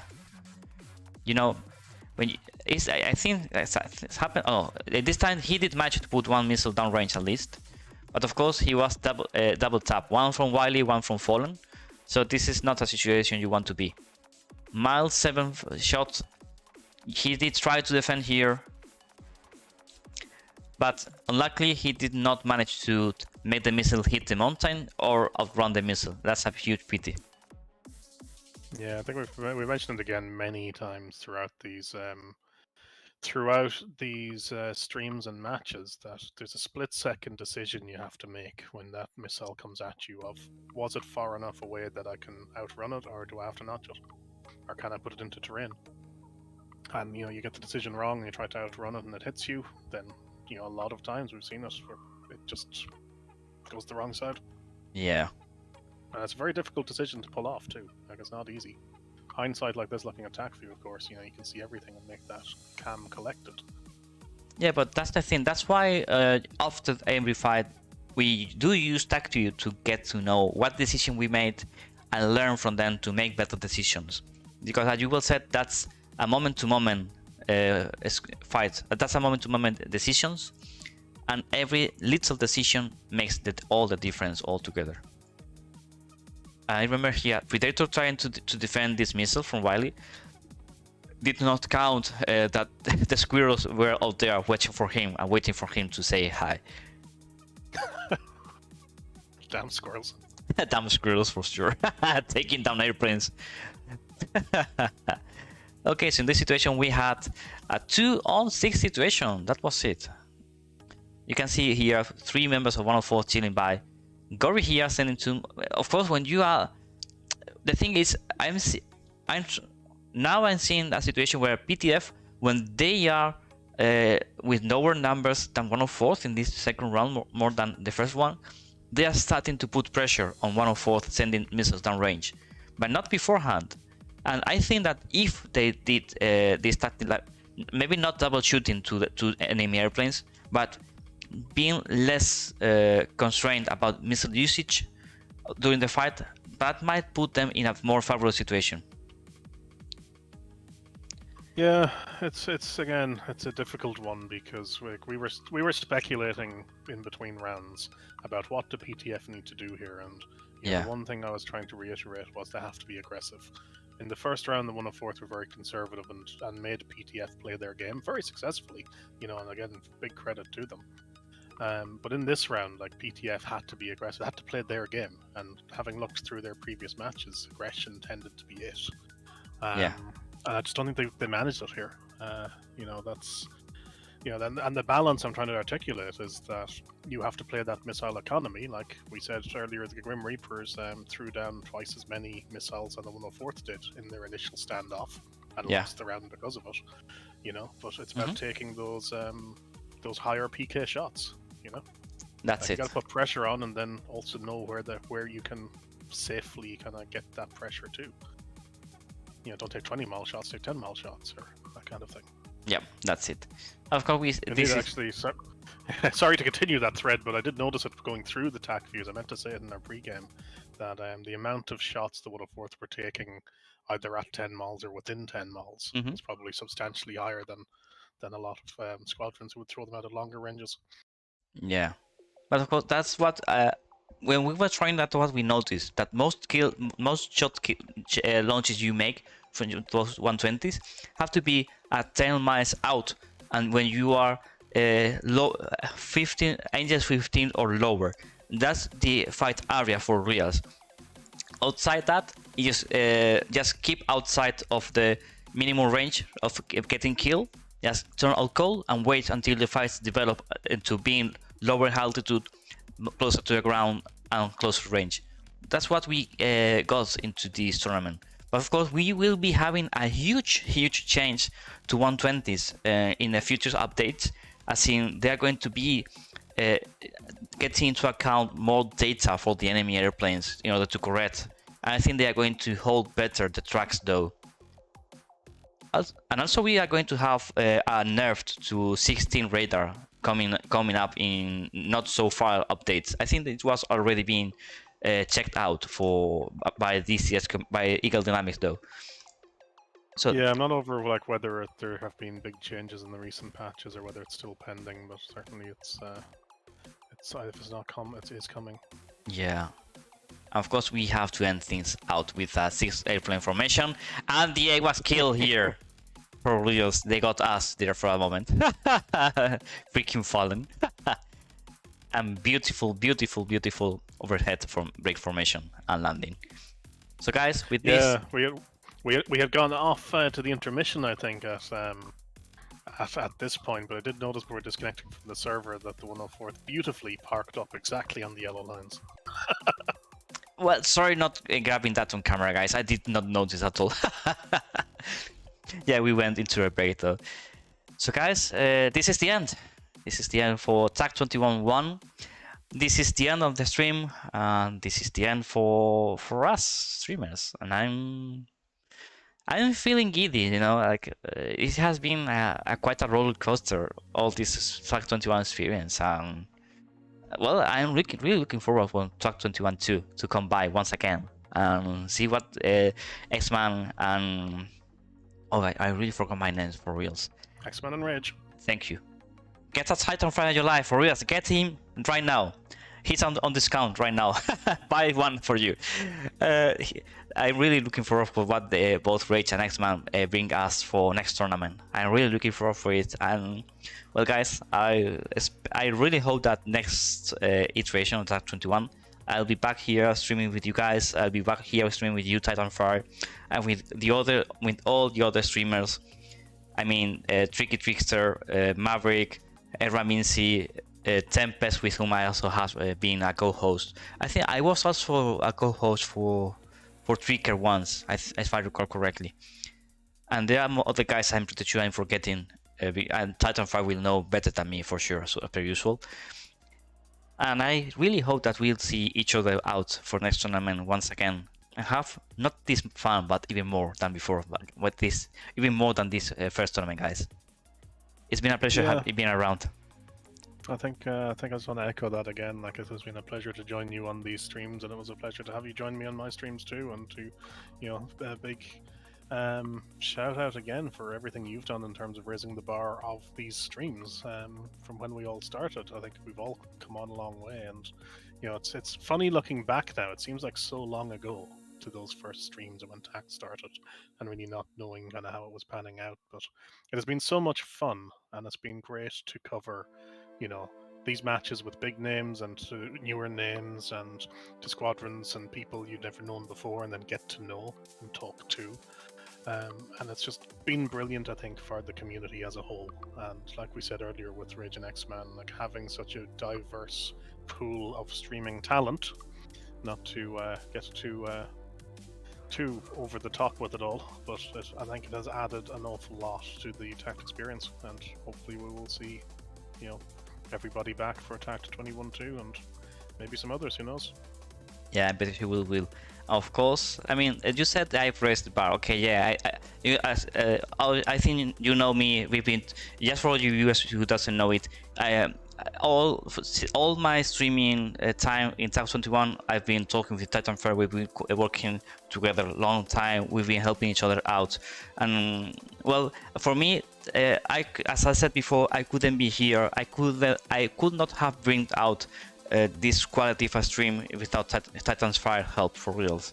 And I'm very thankful for you, mate, for being there. And well, even bringing out all the data you brought for today's match. That's a huge help. You made that, and you also raising the bar with what you did, mate. I have learned from you a lot. You know, it's not as if you only learned from me, by the way. So, well, thank you for that, but before we get too carried away, I think yeah. I want to put a comment in of saying, let us know, please, to anybody who's still watching, how you found those pre-game stats and information, whether it was useful. If you'd like to see other things, that sort of information is really useful, and we can try and feed that into the next TACT. Yeah, and also because we will have to have a round with the organization about feedback from the streamers towards the organization, so we can get that what your feedback together with ours about the streams, and get it back to 𝐋𝐈𝐒𝐄𝐒 guys, and try to improve the live coverage of the events for next ones. So please do so. Be sure to send it out our way anytime. Of course, just by the way, if you are inside TACT21 Discord, my DMs are open if you want to send any kind of feedback my way. I assume that Titanfire DMs are also open for if you want to send any kind of feedback towards him too. Yep. So, of course, if you want us to transmit something regarding live coverage of the events to 𝐋𝐈𝐒𝐄𝐒 guys, send it our way. We'll be happy to convey it to the organization and help TACT21 to be even better than this first installment of the tournament. And well, guys, with this, I think this is the moment of truth. We have to end it up. For yes, this feels strange to end it up. For yes, it feels really strange. Well, there's only one way we can end this, which is with the TACT21-2 trailer, sir. You were reading my mind. I was preparing it out right now. Okay, gents. See you in next tournament, gents. Bye bye. Have fun. Good evening, folks. There it is, 5-degree pitch.